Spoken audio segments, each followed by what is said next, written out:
Hey guys, welcome back in new video. Guys कैसे हैं आप सब? आई होप आप सब ठीक होंगे। गाइस मेरा नाम है सारुद्दीन खान और आप देख रहे हैं अपना यूट्यूब चैनल फार्मेसी वाला।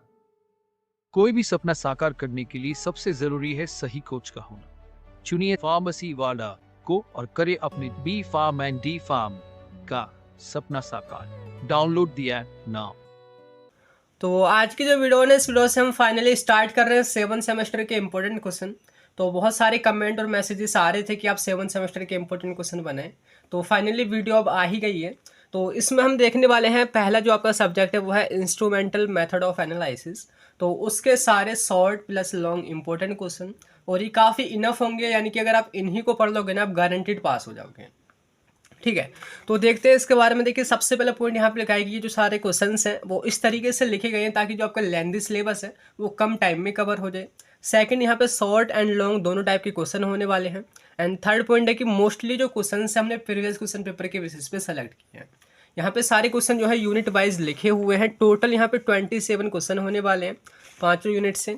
तो यहाँ पे सारे के सारे क्वेश्चन जो है हमने मतलब 5 यूनिट से सेलेक्ट किए हैं, जो कि आपको यहाँ पे यूनिट वाइज लिखे नज़र आ जाएंगे। ठीक है, तो यहाँ पे जो सारे क्वेश्चंस जो लिखे हुए हैं ना, तो इनको ना हम सेकंड यानी कि 2 पार्ट में कवर करेंगे। आप ऐसे समझ सकते हैं जैसे कि हमारी जो यूनिट फर्स्ट और यूनिट सेकंड है, आज के इस वीडियो में हम पूरा कवर कर लेंगे। बाकी जो आपकी थर्ड फोर्थ एंड जो फिफ्थ यूनिट है उसको हम एक सिंगल वीडियो में कवर करेंगे। तो इसका सेकेंड रीज़न भी है जो मैं आपको आगे बताऊँगा। तो यहाँ पे देखिए हम स्टार्ट करते हैं इसको। बाकी यहाँ पे जो हैंड रिटन जो नोट्स लिखे हुए हैं सारे के सारे मतलब क्वेश्चंस के, वो आपको फार्मेसी वाले ऐप पे मिलेंगे, और उसका लिंक आप डिस्क्रिप्शन में चेक कर लेना, वहाँ पे आपको मिल जाएगा। ठीक है, तो यहाँ पे देखिए आपकी यूनिट फर्स्ट स्टार्ट होती है। तो उसमें देखिए हम ना डायरेक्टली क्वेश्चंस को सॉल्व नहीं करेंगे। हम ये जो वीडियो बना रहे हैं ना वो इस तरीके से बना रहे हैं ताकि जो आप जीरो लेवल से पढ़ रहे हैं ना, मतलब कि आपने अगर कुछ भी उठाकर नहीं देखा है ना 7 सेमेस्टर में, तब भी ये आपको समझ में आएगा और एकदम बेनिफिशियल होगा। तो सबसे पहले हम समझते हैं कि आखिर ये आपका सब्जेक्ट जो है इंस्ट्रूमेंटल मेथड ऑफ एनालिसिस, इसमें आप क्या पढ़ोगे, ये कहाँ से आया है, क्योंकि कुछ जो चीज़ें हैं पुरानी आपने रिकनेक्ट करनी होंगी, आपने फर्स्ट सेमेस्टर में भी जाना होगा। तो समझते हैं इसके बारे में। तो यहाँ पे देखिए वही लिखा हुआ है सबसे पहले, इंस्ट्रूमेंटल मेथड ऑफ एनालिसिस। तो सबसे पहले ना हम वर्ड को समझते हैं कि एनालिसिस का मतलब क्या होता है। लिखा है डिटेल्ड एग्जामिनेशन ऑफ एनीथिंग, यानी कि अगर आप किसी भी चीज़ की जांच करते हैं, उसको परखते हैं, उसका एग्जामिनेशन करते हैं, तो उसी को बोलते हैं हम एनालिसिस। जैसे कि अभी आप स्टूडेंट हैं, अभी आपके एग्जाम होने वाले हैं, तो वहाँ पर भी आपकी एनालिसिस की जाती है कि आपने कितना पढ़ा है, आपको कितना आता है। तो जो AKTU है या जो भी यूनिवर्सिटी है या जो भी कॉलेज वाले हैं, वो आपकी एनालिसिस ही करते हैं। तो ये आपको मतलब समझ आया एनालिसिस का। बाकी अगर हम बात करें what is the meaning of analysis in pharmacy, pharmacy में इसका क्या मतलब है। तो देखिए हम यहाँ पे स्टडी करते हैं ड्रग की। तो आपके सामने कोई सैंपल है, जस्ट एग्जांपल की बात करते हैं, हमारे सामने ना मिट्टी है। मिट्टी में कई सारे एलिमेंट होते हैं। अगर हम बात करें कि कौन सा एलिमेंट है इस मिट्टी में या वो कितनी क्वांटिटी में है, अगर हम उसकी एनालिसिस करें, उसका पता लगे, तो वो कहा जाएगा यहाँ पे फार्मास्यूटिकल एनालिसिस, या तो ड्रग से रिलेटेड जो भी हम एनालिसिस करते हैं वो हमारा फार्मास्यूटिकल एनालिसिस कहा जाता है। तो सिंपल लिखा है कि so the analysis of drug called pharmaceutical analysis, जिसमें हम 2 चीज़ों की एनालिसिस करते हैं। सबसे पहले हम डिटरमाइन करते हैं क्वांटिटी ऑफ ड्रग, या जो भी आपका सैंपल है उसमें जो भी मेन कंपोनेंट है उसकी कितनी क्वांटिटी है। जैसे कि अगर हम सिंपली एलिमेंट की बात करें वाटर के अंदर या आपके मिट्टी के अंदर, तो वो कितने कितने अमाउंट में है। सेकंड, क्वालिटी ऑफ ड्रग, या बोले तो कौन सा एलिमेंट है, अगर हम ये पता लगाएं तो वो कहा जाएगा क्वालिटेटिव एनालिसिस। तो यहाँ पे सिंपली क्वालिटेटिव एनालिसिस में हम 3 चीज़ों को देखते हैं, सेफ्टी, एफिकेसी एंड प्योरिटी। ठीक है, तो हम जो है ना एक लाइन में बोल सकते हैं कि qualitative and quantitative analysis of drug called pharmaceutical analysis, यानी कि एक ऐसी मेथड, एक ऐसी टेक्निक जिसमें हम ड्रग की क्वालिटी को, ड्रग की क्वांटिटी को मेजर करते हैं, एनालिसिस करते हैं, वही हमारा कहा जाता है फार्मास्यूटिकल एनालिसिस। ठीक है, अब देखिए कुछ चीज़ें ना आपने पुरानी यहाँ पे रिकलेक्ट करनी होंगी। आपने ना फर्स्ट सेमेस्टर में एक सब्जेक्ट पढ़ा होगा फार्मास्यूटिकल एनालिसिस, जिसमें आपने टाइट्रेशन वगैरह पढ़े थे। तो जो एनालिसिस जो होता है ना वो 2 मेथडों से होता है। एक है instrumental method of analysis, yes यही जो अभी आप 7 सेम में पढ़ने वाले हैं, और एक है non instrumental method of analysis. मैंने यहाँ पे लिखा है कि ये जो नॉन इंस्ट्रूमेंटल के जो मेथड है वो आप फर्स्ट सेमेस्टर में पढ़ चुके हैं, जो कि आपके टाइट्रेशन के जो मेथड थे ना, acid base titration, gravimetry, redox titration, complexometry titration. तो वो जो सारे टाइट्रेशन थे वहाँ पे आप बिना इंस्ट्रूमेंट का यूज़ करके कोई भी जो अननोन सैंपल था उसकी क्वांटिटी को पता करते थे। तो वो भी एक तरीके की एनालिसिस ही थी। अब यहाँ पे ना थोड़ा एडवांस इंस्ट्रूमेंट का अगर हम यूज़ करें, एकदम ज़्यादा अगर एडवांस हम तरीके से करते हैं, तो वही कहा जाता है इंस्ट्रूमेंटल मेथड ऑफ एनालिसिस, जो कि अभी हम 7th सेमेस्टर में पढ़ रहे हैं। तो यहाँ पे देखिए आपको रिकनेक्ट हुई होंगी कुछ चीज़ें, यानी कि जो चीज़ आपने फर्स्ट सेम में पढ़ी थी ना, अब वही चीज़ जो है ना एडवांस तरीके से अभी आप लास्ट ईयर में आके पढ़ रहे हैं। तो यहाँ पे देखिए जो नॉन इंस्ट्रूमेंटल के ना दो मेथड होते हैं, एक होता है टाइट्रेशन मेथड, एक होता है एनिमल ऐसे। एनिमल ऐसे आपने 5th सेम में पढ़ा होगा कोलॉजी में, कि कोई भी एनिमल है हम उस पर ही डायरेक्टली कोई भी मेडिसिन है उसको यूज़ करते हैं, उस पर एक्सपेरिमेंट करते हैं, वो आपका एनिमल ऐसे कहा जाता है। अब बात करते हैं इंस्ट्रूमेंटल, जो कि हमारा मेन यहाँ पे होने वाला है, जो कि ब्रॉडली दो टेक्निक्स यहाँ पे यूज़ की जाती हैं। एक है स्पेक्ट्रोस्कोपी एंड एक है क्रोमेटोग्राफी। अब देखिए समझो, यहाँ पे जो आपकी पांचों की पांचों जो यूनिट्स दे रखी है ना, यूनिट फर्स्ट से लेके यूनिट लास्ट तक, इसमें बस दो ही टेक्निकों का जिक्र है, वो है स्पेक्ट्रोस्कोपी एंड क्रोमेटोग्राफी। देखिए जो आपकी unit first and unit second है, उसमें और इसमें सिर्फ आप पढ़ोगे स्पेक्ट्रोस्कोपी के बारे में। सेकंड जो आपकी है ये मतलब unit third fourth and fifth जो ये पार्ट है, उसमें आप क्रोमेटोग्राफी के बारे में पढ़ोगे, और पूरा जो आपका ये मतलब कि सिलेबस है वो ख़त्म हो जाएगा। जैसे कि सिंपली दिखाऊं, यूनिट फर्स्ट में है UV visible spectroscopy, fluorimetry, IR spectroscopy, flame photometry, atomic absorption spectroscopy and nephelo turbidimetry. ये है केवल और केवल स्पेक्ट्रोस्कोपी टेक्निक। अब नेक्स्ट हमारी स्टार्ट हो जाती है क्रोमेटोग्राफी, यानी यहाँ पे दे रखा है सारी जो है क्रोमेटोग्राफिक टेक्निक है, और आपका सिलेबस यहाँ पे कवर, यानी कि आपको एक ब्यूरो यानी कि थोड़ा शॉर्ट में समझ आया कि आखिर ये सब्जेक्ट क्या है, सब्जेक्ट में कैसे ये टेक्निक डिवाइड है, और कौन कौन सी यूनिट में आपने क्या पढ़ना है। क्लियर हो गया होगा। तो सिंपल अगर हम बात करें कि आखिर ये इंस्ट्रूमेंटल मेथड ऑफ एनालिसिस क्या होता है, तो हम यहाँ पे डिफाइन कर सकते हैं, the qualitative and quantitative analysis of drug by using different different instrument is called instrumental method of analysis. यानी कि अगर हम इंस्ट्रूमेंट की मदद से एनालिसिस करते हैं, तो उन्हीं तरीकों को हम बोल सकते हैं इंस्ट्रूमेंटल मेथड ऑफ एनालिसिस। जो कि दो हमारी टेक्निक है, दो मेथड है, स्पेक्ट्रोस्कोपी एंड क्रोमेटोग्राफी। अब देखिए हम मुद्दे पे आने वाले हैं, जो कि हमारी यूनिट फर्स्ट है, उसमें है यूवी विजिबल स्पेक्ट्रोस्कोपी। अब डायरेक्टली अगर मैं आपको पढ़ाने लग जाऊँ यूवी विजिबल स्पेक्ट्रोस्कोपी क्या है, तो आपको क्लियर नहीं होगा। पहले हम समझते हैं कि आखिर ये स्पेक्ट्रोस्कोपी क्या है और इसका क्या कॉन्सेप्ट है, आप कैसे जो है ड्रग की कंसंट्रेशन को पता करोगे। तो सिंपल देखिए, ये जो है ना अभी तक हमने क्वेश्चन स्टार्ट नहीं किए, ये आपका ना बेसिक है, क्योंकि बेसिक जब तक क्लियर नहीं होगा ना, आपको ये सब्जेक्ट टफ लगने लग जाएगा। तो सिंपल समझते हैं, स्पेक्ट्रोस्कोपी वर्ड को हम ब्रेक करते हैं। स्पेक्ट्रो या बोलते तो स्पेक्ट्रम प्लस स्कोपी। स्पेक्ट्रम का मतलब होता है लाइट, जैसे कि आपने कलर का स्पेक्ट्रम देखा होगा बिब गियोर, अगर आपको याद आया हो, तो वो स्पेक्ट्रम का मतलब होता है लाइट, एंड स्कोपी का मतलब होता है टू डिटरमाइन या पता लगाना। मतलब कि ये जो है एक ऐसी टेक्निक है जिसमें हम कोई भी जो सैंपल जो होता है उसकी जो कंसंट्रेशन है हम लाइट की मदद से पता करते हैं। अब आप कहोगे कैसे ये पता कर सकते हैं, तो सिंपल यहाँ पे अभी कुछ कॉन्सेप्ट हैं जो कि जैसे आप पढ़ोगे ना आप भी कहोगे कि हाँ हाँ ऐसे ये चीज़ हो सकती है, मुमकिन है। तो सिंपल देखिए मैं आपको दिखाऊं कि जस्ट एज्यूम करो कि ये आपका सैंपल है। ये जो सैंपल है जिसकी आपने एनालिसिस करनी है, वो ना एक कांच के ग्लास में भरा हुआ है, कोई भी कंटेनर में भरा हुआ है। ये मैंने इस तरीके से यहाँ पे सॉलिड में ये इस तरीके से पार्टिकल दिखा रखे हैं। ये आपका लाइट का सोर्स है जहाँ से लाइट आएगी। अगर हम लाइट यानी कि टॉर्च अगर इस तरीके से मारते हैं, तो ये जो लाइट है ना इन पार्टिकल से ट्रैवल होती हुई बाहर निकलेगी। ठीक है, तो यहाँ पे जो पार्टिकल्स हैं, कुछ ना कुछ जो पार्टिकल हैं यहाँ पे इस लाइट को एब्जॉर्ब करेंगे, मतलब कि उसको रोकेंगे, और हम उसी से ये पता लगा सकते हैं कि कितनी क्वांटिटी में यहाँ पे पार्टिकल प्रेजेंट है। मतलब कि ज़्यादा पार्टिकल हुए मतलब कि लाइट ज़्यादा एब्जॉर्ब होगी, अगर कम पार्टिकल हुए मतलब कि लाइट जल्दी और ज़्यादा एमिट होगी।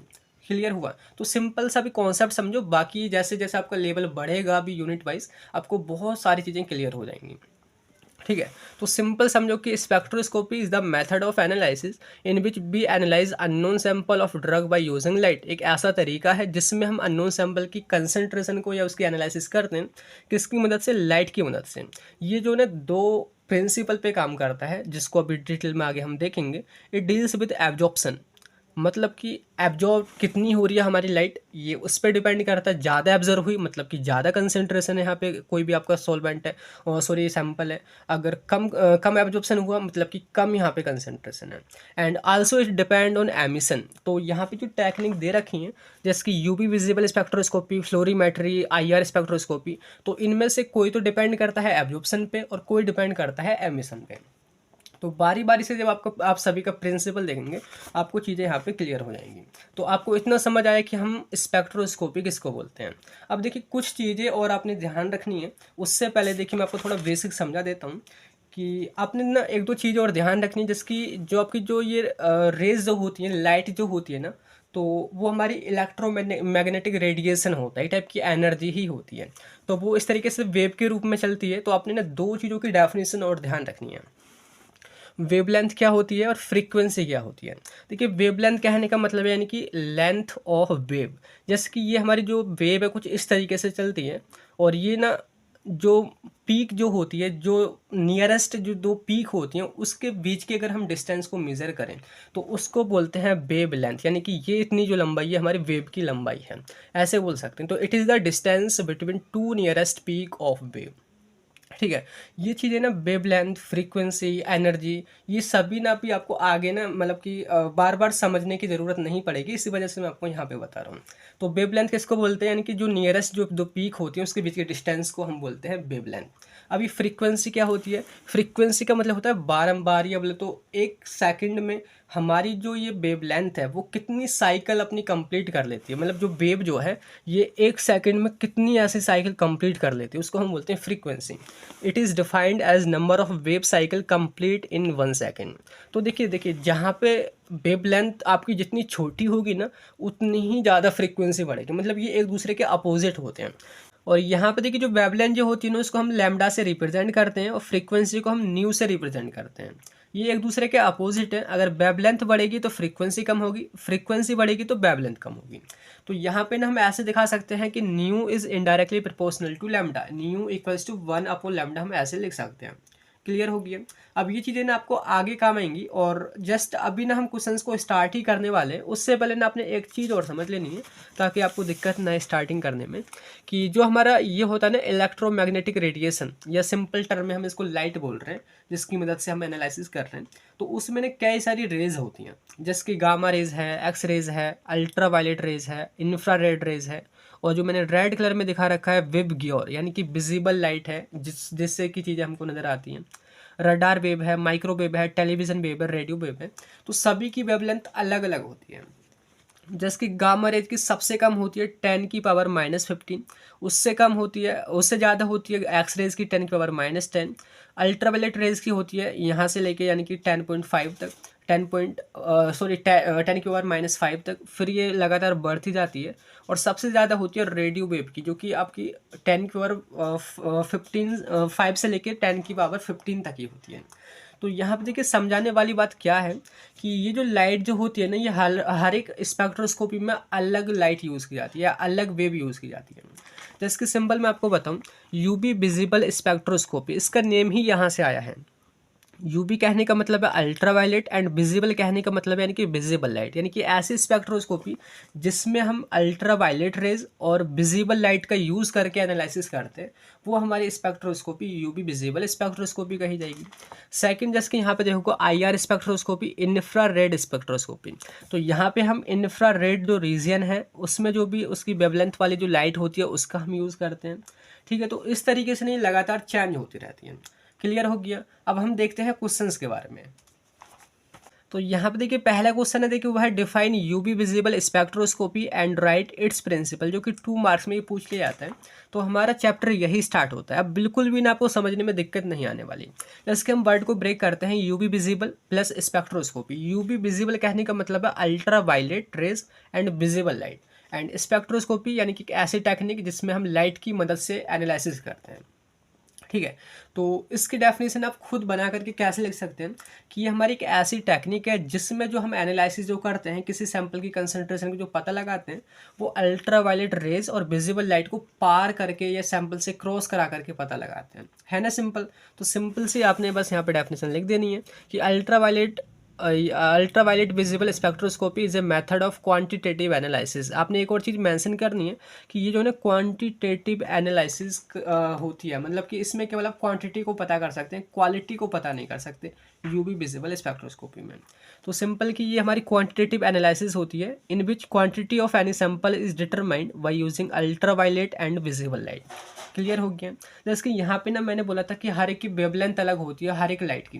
जैसे कि जो हमारी यूवी जो लाइट होती है उसकी जो वेवलेंथ है वो 100 से 400 नैनोमीटर के बीच में होती है। विजिबल लाइट जो हमारा विबग्योर जो होता है उसकी जो वेवलेंथ है वो 400 से 800 नैनोमीटर की रेंज में होती है। तो यहाँ पे जो हमारा लाइट का जो सोर्स है ना वो केबल और केबल इतनी ही रेंज वाली जब रेडिएशन निकालेगा, इतनी ही रेंज वाली लाइट को निकालेगा, और जब वो हमारे सैंपल से होकर के क्रॉस होकर के जाएगी देन जो हमारी यहाँ पे जो रेज एब्जॉर्ब होंगी, लाइट एब्जॉर्ब होगी, ये जो तरीका है यही हमारा यूवी विजिबल स्पेक्ट्रोस्कोपी कहा जाएगा। क्लियर हो गया।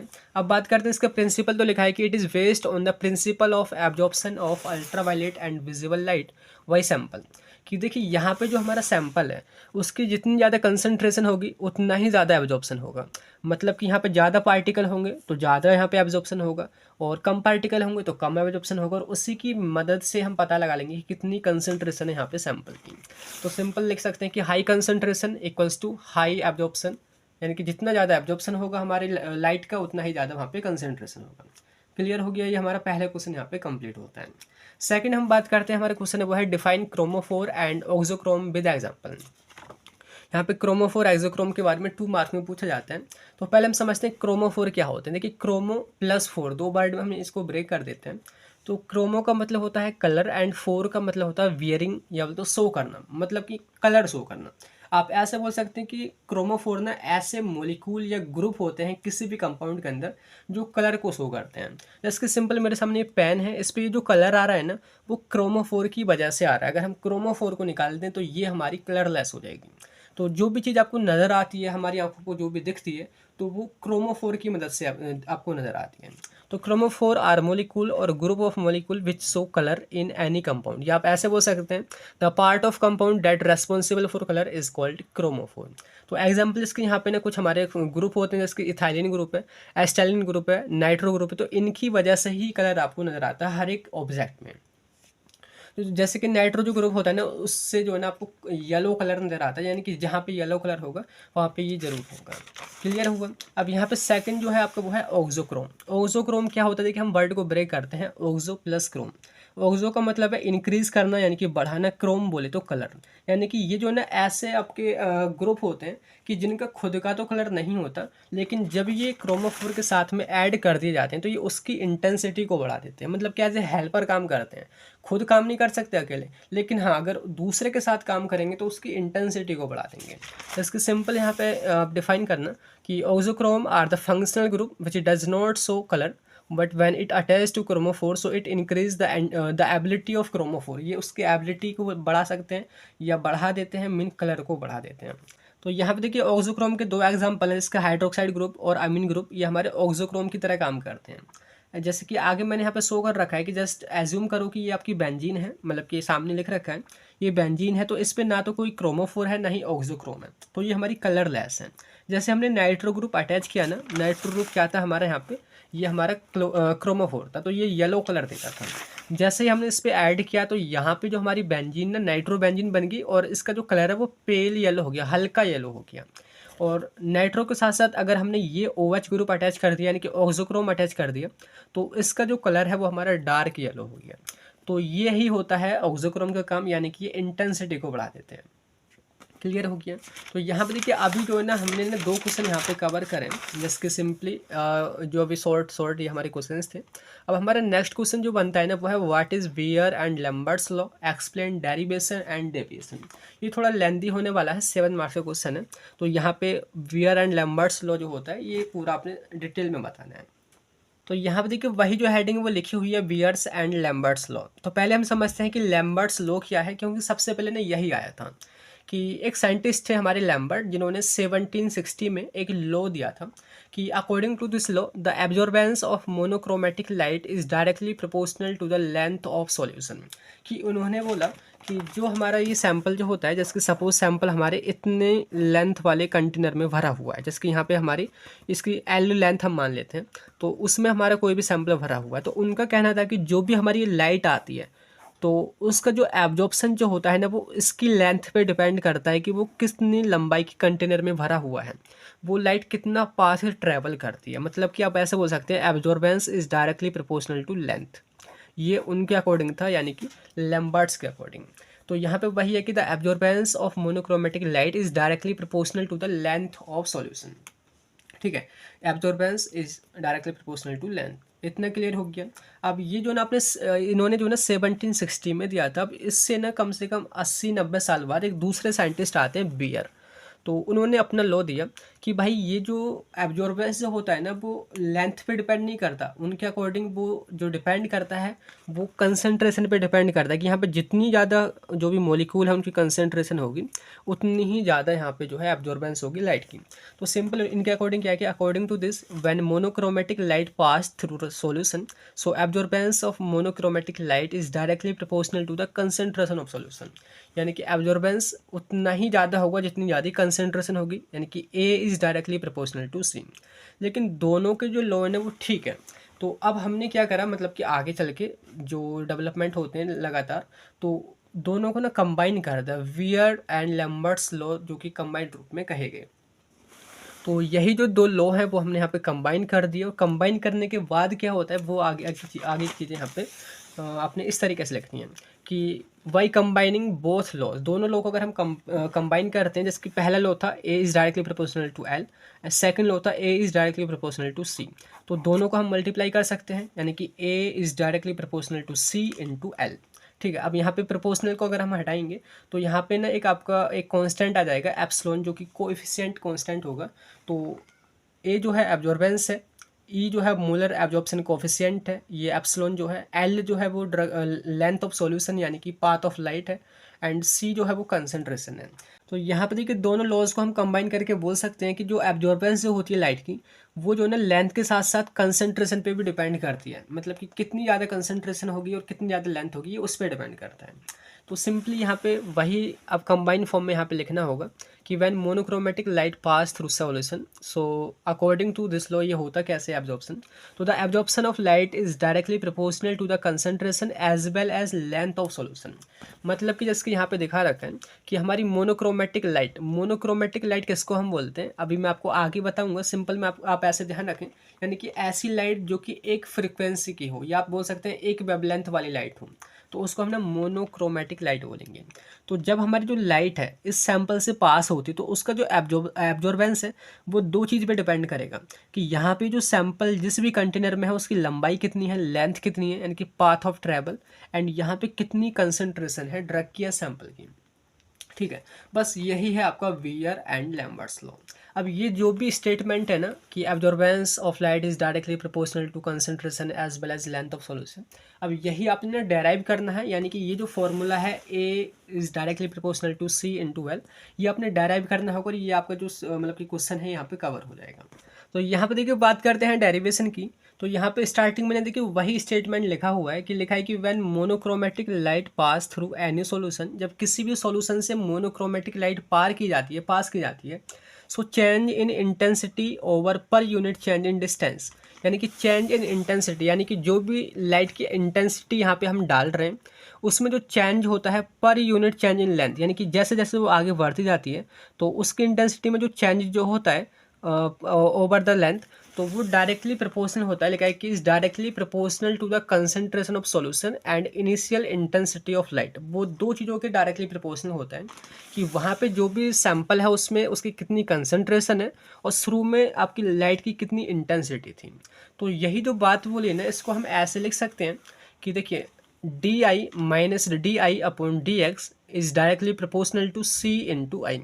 डी कहने का मतलब है यानी कि चेंज, एंड आई बोले तो इंटेंसिटी, यानी कि चेंज इन इंटेंसिटी ओवर, या बोले तो विद रेस्पेक्ट टू थिकनेस या with respect to length, is directly proportional to concentration of sample and initial intensity of light. तो यहाँ पे हम इस तरीके से फॉर्मूले में लिख सकते हैं।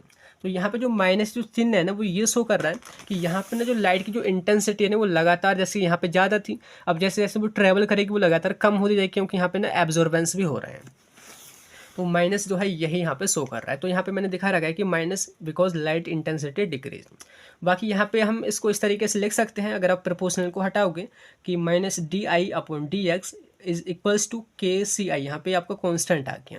तो यहाँ पे कौन सी चीज़ क्या है, सिंपल मैंने यहाँ पे लिख रखा है, यानी कि वेयर के जो है कांस्टेंट है, डी आई जो है वो चेंज इन इंटेंसिटी, लाइट की जो इंटेंसिटी है उसमें जो चेंज हो रहा है, डी एक्स जो है मतलब कि विद रेस्पेक्ट टू डिस्टेंस, जितना वो ट्रैवल कर रही है वो चेंज इन डिस्टेंस है, एंड सी जो है वो कंसंट्रेशन है सॉल्यूशन की, आई जो है वो इंटेंसिटी है लाइट की, या तो इनिशियल इंटेंसिटी है। क्लियर हो गया। तो यहाँ पे देखिए जैसे कि ये भी इंटेंसिटी है, ये भी इंटेंसिटी है, तो इसको इंटेंसिटी को हम एक तरफ कर लेते हैं, जैसे कि माइनस डी आई अपॉन आई, और डी एक्स को हमने यहाँ पे पहुँचा दिया के सी इंटू डी एक्स। क्लियर हो गया। और इसके बाद देखिए यहाँ पे जो आपकी इक्वेशन आई है, इसको ना आप इंटीग्रेट करोगे, लिखा है कि then integrate equation between I equals to I naught at X zero, यानी कि जब जो हमारी लाइट है स्टार्टिंग, अगर हम बात करें कि यहाँ पे जो इंटेंसिटी ऑफ लाइट है स्टार्टिंग में वो आई नॉट हमने मानी है, तो जब ये जीरो ट्रैवल करती है, यानी कि एक्स इक्वल्स टू जब जीरो होता है तो लाइट की इंटेंसिटी आई नॉट होती है, और जब ये एल दूरी तय कर लेती है, यानी कि जब एक्स इक्वल्स टू एल दूरी हो जाती है, इतनी ये तय कर लेती है, तो इसकी जो इंटेंसिटी वो जो बाहर जो निकलती है वो आई ही बचती है, मतलब कि लगातार कम हो रही है, क्योंकि यहाँ पे एब्जॉर्बेंस भी हो रहा है। तो बस इसी के बीच में ना आपने इसको इंटीग्रेट करना है। तो जो भी आपकी वैल्यू थी, ये जो माइनस जो ना सिंपली यहाँ से ना हमने ये सिंपली मैंने यहाँ पे ना ये माइनस जो यहाँ पे था ना वो इधर इधर कर दिया है। तो यहाँ पे D I upon I equals to minus K C integration X zero से एक्स एल और डी एक्स, ये हमारा स्टार्टिंग में आई नोट है, फिर लगातार कम होकर ये आई पे पहुँच रहा है। तो मतलब यहाँ पे ये इंटीग्रेट हम इसको कर रहे हैं। ठीक है। इसके बाद देखिए जैसे इंटीग्रेशन होगा तो यहाँ पे हमारा ये आ जाएगा नेचुरल लॉगरिथम आई, और आई इक्वल्स टू आई होगा, तो यहाँ पे आई है, आई इक्वल्स टू आई नोट होगा नीचे, तो आई की जगह हमारा नीचे आई नोट आ जाएगा। ऐसे ही माइनस के सी, यहाँ पे ऊपर जो है देखिए यहाँ पे एक्स इक्वल्स टू एल होगा, तो यहाँ पे एल है हमारा, और नीचे एक्स इक्वल्स टू जीरो, तो यहाँ पे हमारा जीरो है। तो यहाँ पे जो नेचुरल लॉगरिथम है, तो सिंपल ये एल एन आपने लिखना है, I upon I naught equals to minus K C L, क्योंकि भाग करेंगे तो जीरो से इतना सिंपल वही आएगा माइनस के सी एल। और इसका देखिए नेक्स्ट आपने क्या करना है कि जो आपका नेचुरल जो लॉगरिथम है, आप इसकी जगह ना 2.303 log 10 बेस भी लग सकते हैं, ये इसकी वैल्यू इतनी ही होती है। तो सिंपली आपने इससे मल्टीप्लाई कर देना है 2.303 log 10 I naught upon I equals to K C L. एक और चीज़ आपने ध्यान रखना है कि यहाँ पे पहले माइनस का चिन्ह था, तो इसको हटाने के लिए ना हम इसको उल्टा कर दीजिए कि आई को नीचे ले आए और आई नोट को ऊपर पहुँचा दिया। क्लियर हो गया। अब आगे क्या करना है, log 10 को आपने यहीं रखना है, आई नोट आई को भी यहीं रखना है, 2.303 को के नीचे या तो सी एल के नीचे आपने पहुंचा देना है। तो सिंपल देखिए log 10 I naught upon I equals to K upon 2.303 C L. तो देखिए जहाँ पे इसकी जो वैल्यू होती है ना के 2.303 की, तो ये हमारी एप्सिलॉन की वैल्यू होती है, तो इसकी जगह ना हम एब्जॉर्प्शन कोएफिशिएंट एप्सिलॉन लिख सकते हैं। So log 10 I naught upon I equals to epsilon into C L. इतना आपको क्लियर हो गया। अब यहाँ पे आगे बात स्टार्ट होती है log 10 I not upon I को हम एब्जॉर्बेंस भी बोलते हैं। तो उसको समझने के लिए आप ऐसे समझो कि देखिए यहाँ पे जो लाइट, जैसे कि सिंपल समझो कि यहाँ पे हमारी लाइट आ रही है, तो कुछ लाइट यहाँ से एब्जॉर्ब होगी, और जो लाइट हमारी बाहर निकलेगी ना उसको हम बोलते हैं ट्रांसमिटेंस, यानी कि कितनी लाइट हमारी ट्रांसमिट हो चुकी है, बाहर निकल रही है, उसको हमने ट्रांसमिटेंस बोलते हैं। तो यहाँ पे देखिए ट्रांसमिटेंस इक्वल्स टू होता है आई अपॉन आई नॉट, मतलब कि कितनी लाइट बाहर निकली आई, एंड स्टार्टिंग में कितनी लाइट थी, यानी कि इनिशियल इंटेंसिटी ऑफ लाइट, तो उसको हम बोलते हैं ट्रांसमिटेंस। और ट्रांसमिटेंस जो है जस्ट अपोजिट होता है एब्जॉर्बेंस के। एब्जॉर्बेंस इक्वल्स टू होता है log 10 अपॉन टी, यानी कि log 10 अपॉन टी, यानी कि जस्ट आप उल्टा करोगे तो आई नोट जो है ऊपर पहुंच जाएगा और आई नीचे चला जाएगा। तो log 10 आई नोट अपॉन आई, इसकी जगह हम ए लिख सकते हैं, यानी कि एब्जॉर्बेंस लिख सकते हैं।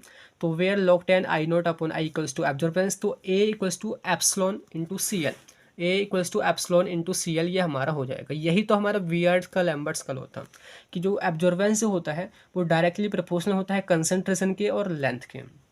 ठीक है, इसी को आपने यहाँ पे जो है डेराइव करना था, या बोलते यहाँ पे सिद्ध करना था। तो इस तरीके से आपको यहाँ पे आई गया है। क्लियर हो गया।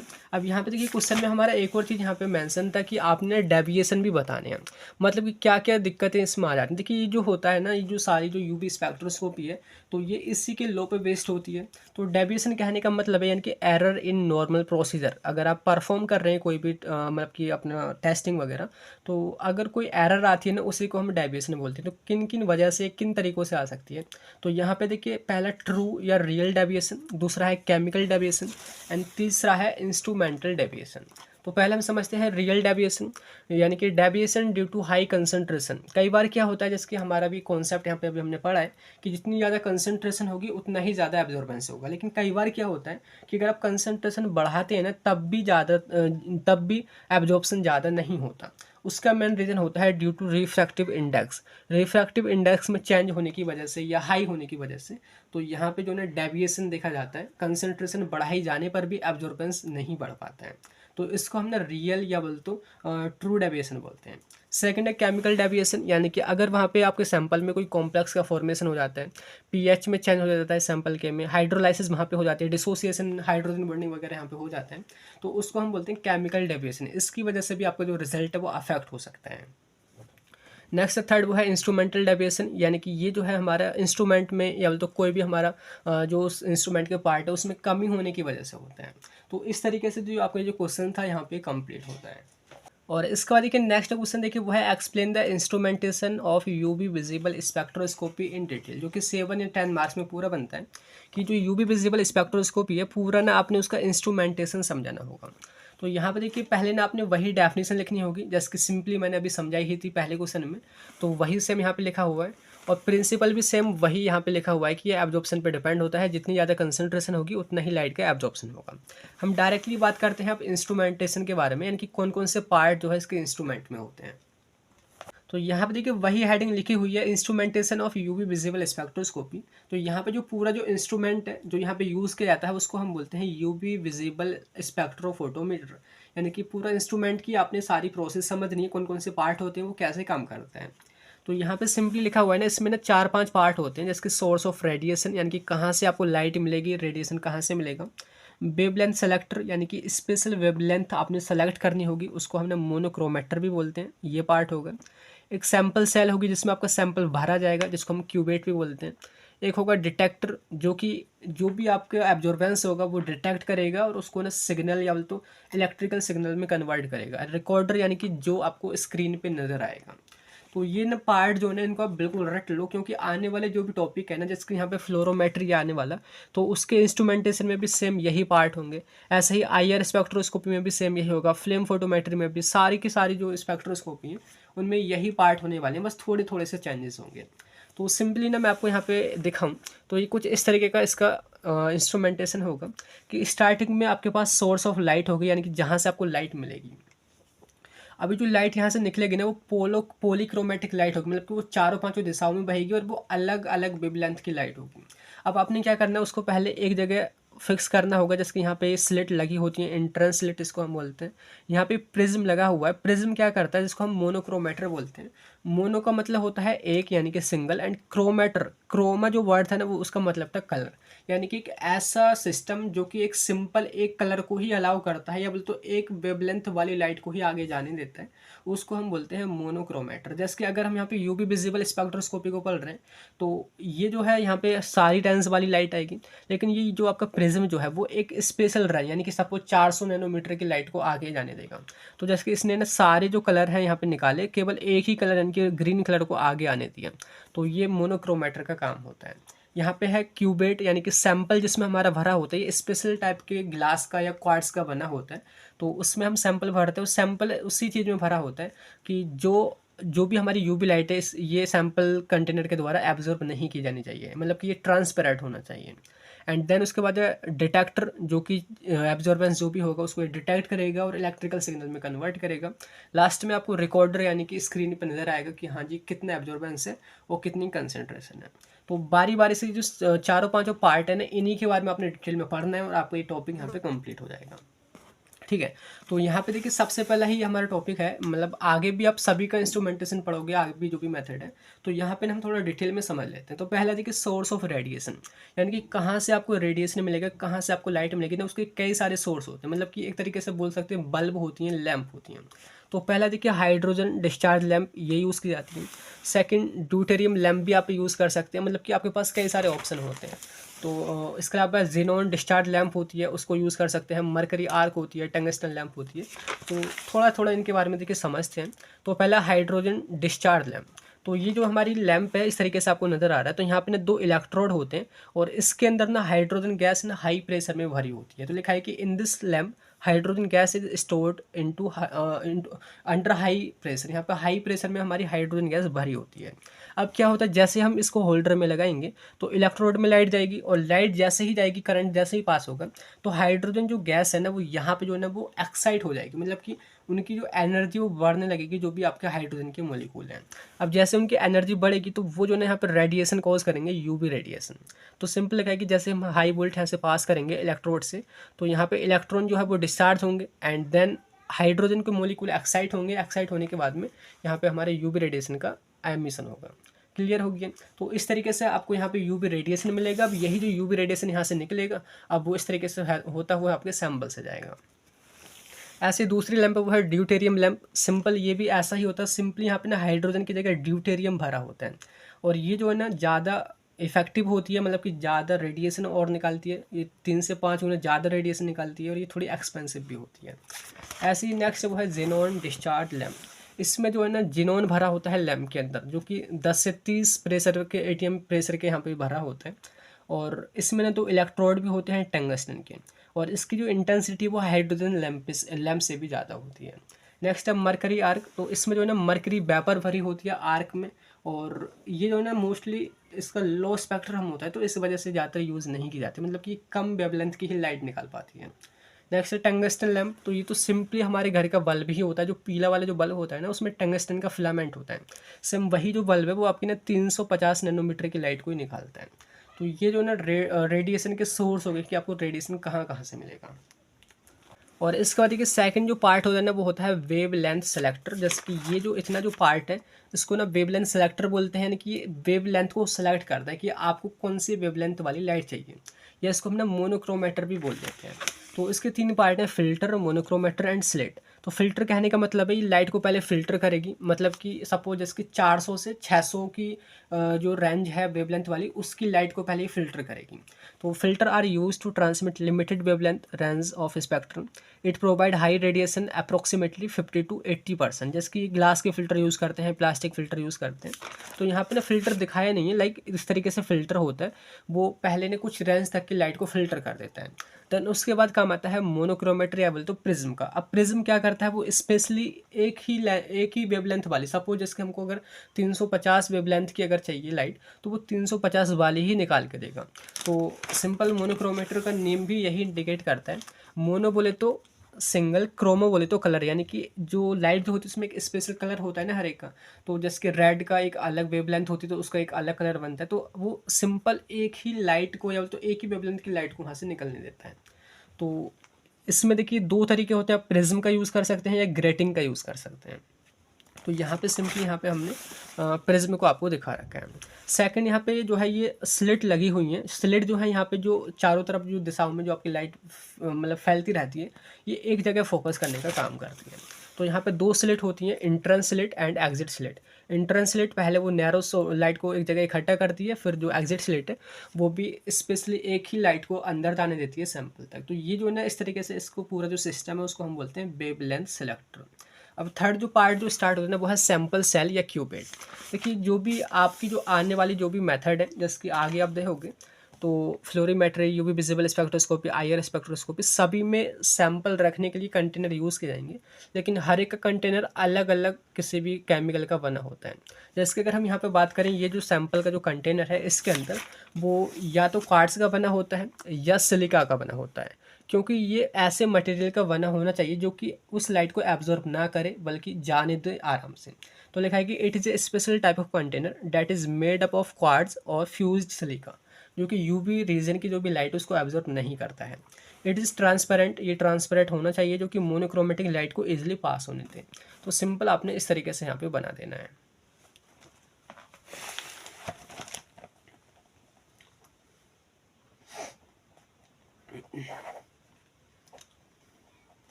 यहाँ पे ही आपने बना देना है, ठीक है। और इसके बाद देखिए नेक्स्ट में जो इसका पार्ट 2 और पार्ट बचे हुए हैं, एक है डिटेक्टर और एक है रिकॉर्डर।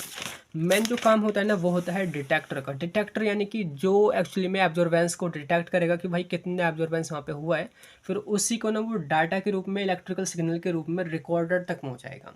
तो एक ऐसा डिवाइस जो कि डिटेक्ट करता है एब्जॉर्बेंस को, जो भी लाइट एब्जॉर्ब हुई है, और उसको फिर ना एक पैरामीटर लेवल तो सिग्नल में जो है कन्वर्ट करके भेज देता है। तो यहाँ पे ना 4 टाइप की कोई भी डिटेक्टर आप यूज़ कर सकते हैं। यहाँ पे ऑप्शन होते हैं आपके पास में, एक है फोटो ट्यूब, एक है फोटो मल्टीप्लायर ट्यूब यानी कि पीएमटी, एक है फोटो वोल्टेलिक सेल जिसको हम बैरियर लेयर सेल भी बोलते हैं, एक है सिलिकॉन फोटो डायोड। तो यहाँ पे देखिए पहला है फोटो ट्यूब फोटो सेल। तो देखिए मैंने ना पहले, क्योंकि ये फर्स्ट टेक्निक आपकी स्टार्ट हुई है यूवी विजिबल स्पेक्ट्रोस्कोपी, तो थोड़ा ना मैं यहाँ पे आपको हर एक चीज़ को डिटेल में बता रहा हूँ, ताकि आगे ना सिंपली आपने इनके नेम ही लिखने होंगे ज़्यादातर, क्योंकि ज़्यादा लेंथी क्वेश्चन आपने सॉल्व नहीं करना है। क्वेश्चन पेपर ज़्यादा से ज़्यादा 7 मार्क्स में आता है या 10 मार्क्स में आता है, तो 3 या 4 पेज में ही मोस्टली आपने जो है कवर करना होगा। तो फोटो ट्यूब या बोले तो फोटो सेल के बारे में, तो यहाँ पे देखिए मैं आपको डायरेक्ट इमेज दिखाऊं कि ये जो ना इस तरीके से एक एनक्लोज्ड ग्लास ट्यूब होती है जिसमें कैथोड होता है और एनोड की एक रोड होती है। तो कैथोड जो होता है ना उस पर एक स्पेशल टाइप का मटेरियल कवर होता है या बोले तो कोट किया जाता है, जिस पर एक्चुअली में जो लाइट जो आ रही होती है सैंपल से, जैसे कि यहाँ पे जो हमारे सैंपल है, सैंपल से निकलने के बाद जो लाइट है वो जो है ना इसी कैथोड पर आके डायरेक्ट गिरती है। जैसे ही कैथोड पे गिरेगी तो यहाँ पे ना इलेक्ट्रॉन यहाँ से निकलने लग जाते हैं। यही जो इलेक्ट्रॉन है वो ट्रैवल करते हुए एनोड की तरफ जाते हैं और यहाँ पे ना क्या है, करंट जनरेट होने लग जाता है। और जितनी ज़्यादा लाइट आएगी इस कैथोड पे उतना ही ज़्यादा करंट जनरेट होगा, मतलब कि उतनी ही ज़्यादा इंटेंसिटी होगी लाइट की। तो आप ऐसा समझ सकते हैं कि जैसे कि यहाँ से हमारी लाइट आर पार होके जा रही है, तो जितनी कम एब्जॉर्ब होगी ना उतनी ही ज़्यादा डिटेक्टर तक पहुँचेगी, और जितनी ज़्यादा डिटेक्टर तक पहुँचेगी उतनी ही ज़्यादा वहाँ पे करंट जनरेट होगा। मतलब कि अगर यहाँ पे आपका एब्जॉर्बेंस ज़्यादा हुआ है तो यहाँ पे जो आपका करंट जो जनरेट होगा डिटेक्टर में वो कम ही होगा। तो सिंपल यहाँ पे वही चीज़ लिखी हुई है, ये आप यहाँ पे पढ़ भी सकते हैं। This detector consist 2 electrode enclosed in evacuated glass tube. इसमें 2 इलेक्ट्रोड होते हैं, कैथोड और एनोड, जिसमें जो कैथोड जो होता है उस पर कोटिंग की जाती है कोई मटेरियल, जिसके बहुत ही सेंसिटिव मटेरियल होता है, जैसे कैल्शियम है, पोटेशियम है, जिससे कि आपके इलेक्ट्रॉन निकलते हैं।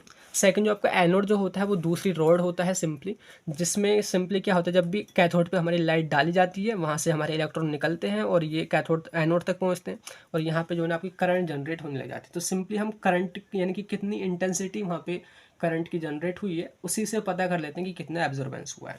ऐसे ही नेक्स्ट हुआ फोटो मल्टीप्लायर ट्यूब। फोटो का मतलब होता है फोटोन यानी कि एनर्जी के जो बंडल होते हैं, मल्टीप्लायर बोलते हैं मल्टीप्लाई कर देना, यानी कि ये जो ना ऐसा डिटेक्टर होता है जो बहुत ही ज़्यादा सेंसिटिव होता है। अगर एक भी रे आ रही है ना, मतलब कि अगर डिटेक्टर तक एक भी रे वहाँ पर पहुँच रही है तो ये उसको और मल्टीप्लाई कर करके, कम कर करके, एम्पलीट्यूड करके बहुत ही अच्छा रिजल्ट दिखाता है। तो this is most sensitive detector, also most expensive. इसमें देखिए एक एनोड होता है और 9 से 16 डायनोड होते हैं। इसके सिंपल समझो कि ये इस तरीके का होता है, इसके यहाँ से आपकी लाइट एंटर करी, सिंपल एक रे यहाँ पे आई है, एक से यहाँ पे दूसरे आप ये जो लगे होते हैं ये डायनोड होते हैं, सिंपल लास्ट में एनोड होता है। तो एक रे से यहाँ पे 2 रेज हुई, 2 से 4, 4 से 8, 8 से 16। तो इस तरीके से जो मतलब डेटा आता है ना उसको मल्टीप्लाई करता है और अच्छी तरीके से दिखाता है। तो ये जो ना वेरी वीक सिग्नल को भी डिटेक्ट कर पाता है। तो ये है आपका फोटो मल्टीप्लायर ट्यूब, ये सबसे ज़्यादा हर एक टेक्निक में यही यूज़ होता है। नेक्स्ट है फोटो वोल्टेलिक सेल, यानी कि ये भी एक ऐसा ही डिवाइस है जो कि जो लाइट जो होती है, जैसे सपोज जैसे हमारी सोलर एनर्जी होती है ना ऊपर, मतलब जो प्लेट होती है सोलर प्लेट, वो लाइट को ही तो लेती हैं, लाइट को वो एब्जॉर्ब करती हैं और उसको इलेक्ट्रिकल्स में जनरेट करती हैं, इलेक्ट्रिक में जनरेट करती हैं। तो सिंपल वही है कि ये device that convert light energy into electricity, जो हमारा फोटो वोल्टेलिक सेल कहा जाएगा। फोटो का मतलब है फोटोन, वोल्टेलिक बोले तो वोल्टेज, यानी कि फोटोन यानी कि जो एनर्जी के बंडल हैं, लाइट के जो बंडल हैं उसको वोल्टेज में कन्वर्ट करते हैं। ऐसे नेक्स्ट वो है silicon photo diode. Silicon photo diode यानी कि यहाँ पे सिलिकॉन का यहाँ पे डायोड होता है। सो सिंपली यहाँ पे सेमी कंडक्टर डिवाइस होता है जिस पे जो है लाइट आकर के पड़ती है, फिर ये उसको जो है एब्जॉर्बेंस यानी कि यूवी लाइट का, विजिबल लाइट का, आईआर स्पेक्ट्रल जो भी आपकी लाइट है उसको ये जो है ना पता लगा पाता है कि उसका एब्जॉर्बेंस कितना हुआ है, नहीं हुआ है। तो ये आपके 3-4 डिटेक्टर हो गए जिसमें से कोई भी आप यूज़ कर सकते हैं। लास्ट में आपका है रिकॉर्डर, मतलब कि जब डिटेक्टर से डेटा जो है मतलब कि मिल जाता है, जो भी सिग्नल है वो फिर ना रिकॉर्डर पे दिखाया जाता है, तो ये उस चीज़ को रिकॉर्ड भी करता है और स्क्रीन पे शो भी करता है। तो a system connected to detector which finally receive signal and show on the screen is called recorder. ठीक है। अब लास्ट में देखिए सिंपली ना आपने एप्लीकेशन और लिख देनी है। तो एप्लीकेशन से आपको थोड़ा समझ में आए कि आखिर इन चीज़ों को कहाँ पे यूज़ होता है। तो पहला है इन डिटेक्शन ऑफ अननोन सैंपल। अगर कोई अननोन सैंपल है उसकी कंसंट्रेशन जो है ना आप इससे डिटरमाइन कर सकते हैं। डीएनए की एनालिसिस में भी इसका यूज़ कर सकते हैं। कंजुगेटेड और नॉन कंजुगेटेड जो कंपाउंड है उनमें आप डिफ्रेंसिएशन कर सकते हैं कि वहाँ पे कंजुगेशन है या फिर नहीं है। नेक्स्ट है identification of compound in different solvent. अलग अलग टाइप के सॉल्वेंट होते हैं, जैसे कि ऑर्गेनिक सॉल्वेंट है हमारा इथेनॉल वगैरह, और उधर हमारा वाटर एक नेचुरल सॉल्वेंट है, तो उनमें हम आइडेंटिफाई कर सकते हैं अलग अलग कंपाउंड को। नेक्स्ट है प्रोटीन एनालिसिस। तो इस तरीके से ये जो है ना आपका टॉपिक जो है ना यानी कि क्वेश्चन आपका कंप्लीट होता है। और इसका बाद देखिए नेक्स्ट क्वेश्चन देखिए वह है define fluorimetry and give the principle instrumentation and application of fluorimetry. तो आपका नेक्स्ट टॉपिक यहाँ पे स्टार्ट होता है फ्लोरीमेट्री। तो ये है क्या, इसका प्रिंसिपल और इंस्ट्रूमेंटेशन आपने डिटेल में बताना है। तो 7 मार्क्स का क्वेश्चन बनता है। तो समझते हैं फ्लोरीमेट्री क्या है। देखिए वर्ड को हम ब्रेक करेंगे, फ्लोरी प्लस मैट्री। फ्लोरी का मतलब होता है फ्लोरोसेंस एंड मैट्री का मतलब होता है मेजरमेंट, यानी कि एक ऐसी टेक्निक, एक ऐसी स्पेक्ट्रोस्कोपी जिसमें सैंपल की जो कंसंट्रेशन जो पता लगाई जाती है वो फ्लोरोसेंस को मेजर करके पता लगाई जाती है। अब आप कहो कि ये फ्लोरोसेंस क्या होता है, तो उसको अभी हम जस्ट समझेंगे। पहले आप डेफिनेशन खुद ही लिखना कि fluorometry is a type of spectroscopy in which the concentration of any sample is determined by measuring the intensity of fluorescence या फॉस्फोरेसेंस फ्रॉम द सैंपल। अब समझते हैं कि फ्लोरोसेंस क्या है और फॉस्फोरेसेंस क्या है, क्योंकि इन्हीं की इंटेंसिटी मेजर की जाती है और तभी जो है ना सैंपल की कंसंट्रेशन पता लगाई जाती है फ्लोरीमेट्री में। तो देखिए फ्लोरोसेंस का मतलब होता है चमक। जैसे कि मैं आपको एग्जांपल दूं, हम सड़कों पे जाते हैं ना, आपने ना ग्रीन कलर के ना बोर्ड लगे देखे होंगे जो कि रात में अगर आप लाइट नहीं डालते हैं तो वो चमकते भी नहीं है, और लाइट के पड़ते ही वो चमकने लग जाते हैं। तो उसी प्रोसेस को हम फ्लोरोसेंस बोलते हैं। तो फ्लोरोसेंस को पहले हम टेक्निकल वर्ड में पहले पढ़ के बता देता हूँ कि fluorescence is the phenomena when light pass through sample so molecule get excited and reached into excited state but when they back to ground state so emit light and soon. देखिए होता क्या है, जैसे कि आपके जो सैंपल हैं, just example की बात करें, यहाँ पे आपका सैंपल उसके मोलिक्यूल यहाँ पे भरे हुए हैं। तो जैसे आप उस पर लाइट डालोगे ना, तो लाइट में एनर्जी होती है। तो जैसे ही एनर्जी इन मोलिक्यूल के पास जाएगी तो वो ना अपनी ग्राउंड स्टेट, यानी कि उनकी जो एनर्जी लेवल कम है उस स्टेट से वो हाई स्टेट में पहुंच जाएंगे, वो एक्साइटेड हो जाएंगे, उनकी एनर्जी जो है ना वो बढ़ जाएगी। और जैसे वो एक्साइट होंगे तो कुछ देर के लिए तो वो एक्साइट रहेंगे, लेकिन वो वहाँ पे अनस्टेबल रहते हैं, वो वापस से उनको ना वापस ग्राउंड स्टेट में ही लौट के आना होता है।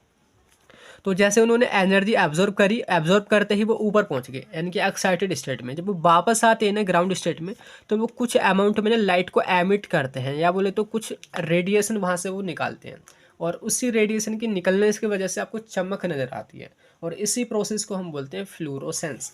तो फ्लूरोसेंस क्या है, यानी कि जब भी लाइट एमिट होती है, जब हमारा कोई भी जो मॉलिक्यूल है वो एक्साइटेड स्टेट से वापस से ग्राउंड स्टेट में आता है, तो उसको हम बोलते हैं फ्लूरोसेंस। तो जितनी ज़्यादा फ्लूरोसेंस यहाँ पे होगी उतनी ही यहाँ पे कंसंट्रेशन होगी सैंपल की।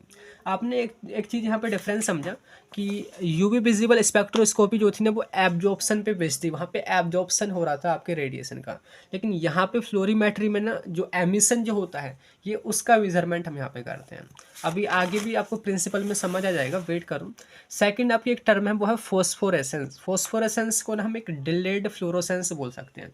डिलेड मतलब कि आप ऐसा एग्जांपल बताऊं कि एक घड़ी आती थी रेडियम की, जैसे कि वो ना अगर आप दिन में रहते हैं तो वो जलती नहीं है, अगर आप रात होने लग जाए ना वो जलने लग जाती है। तो वो करती क्या है ना, वो लाइट को ना एब्जॉर्ब कर लेती है, फिर धीरे धीरे धीरे धीरे वो रिलीज करती है, या बोले तो एमिट करती हैं। तो उसी प्रोसेस को हम बोलते हैं फोस्फोरेसेंस। तो फोस्फोरेसेंस ए डिलेड फ्लोरेसेंस, यानी कि ऐसा फ्लोरेसेंस जो कि धीमा धीमा होता है, डिले होकर के होता है। तो it is almost similar to fluorescence but here molecules emit light continuously even after cut off light. देखिए फ्लोरोसेंस में क्या होता है, आपने लाइट डाली तुरंत वहाँ पे चमक नजर आएगी, लेकिन इस केस में क्या होता है, आप लाइट को हटा भी लेते हैं ना, फिर भी कुछ देर के लिए वहाँ पे लाइट चमकती रहती है, उसको हम फोस्फोरेसेंस बोलते हैं। क्लियर हो गया।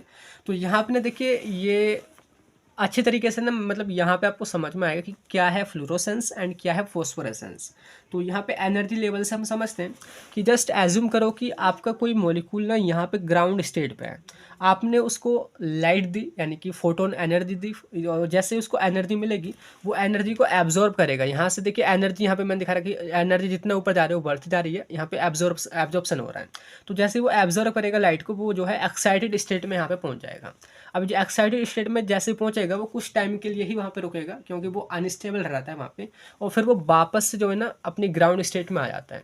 तो जब वो वापस आता है ना तो कुछ लाइट को एमिट करता है, और इसी को हम बोलते हैं फ्लूरोसेंस। ये इतनी चीज़ तो आपको समझ आ गई। अभी फोस्फोरेसेंस क्या है, ये यानी कि डिलेड फ्लोरोसेंस।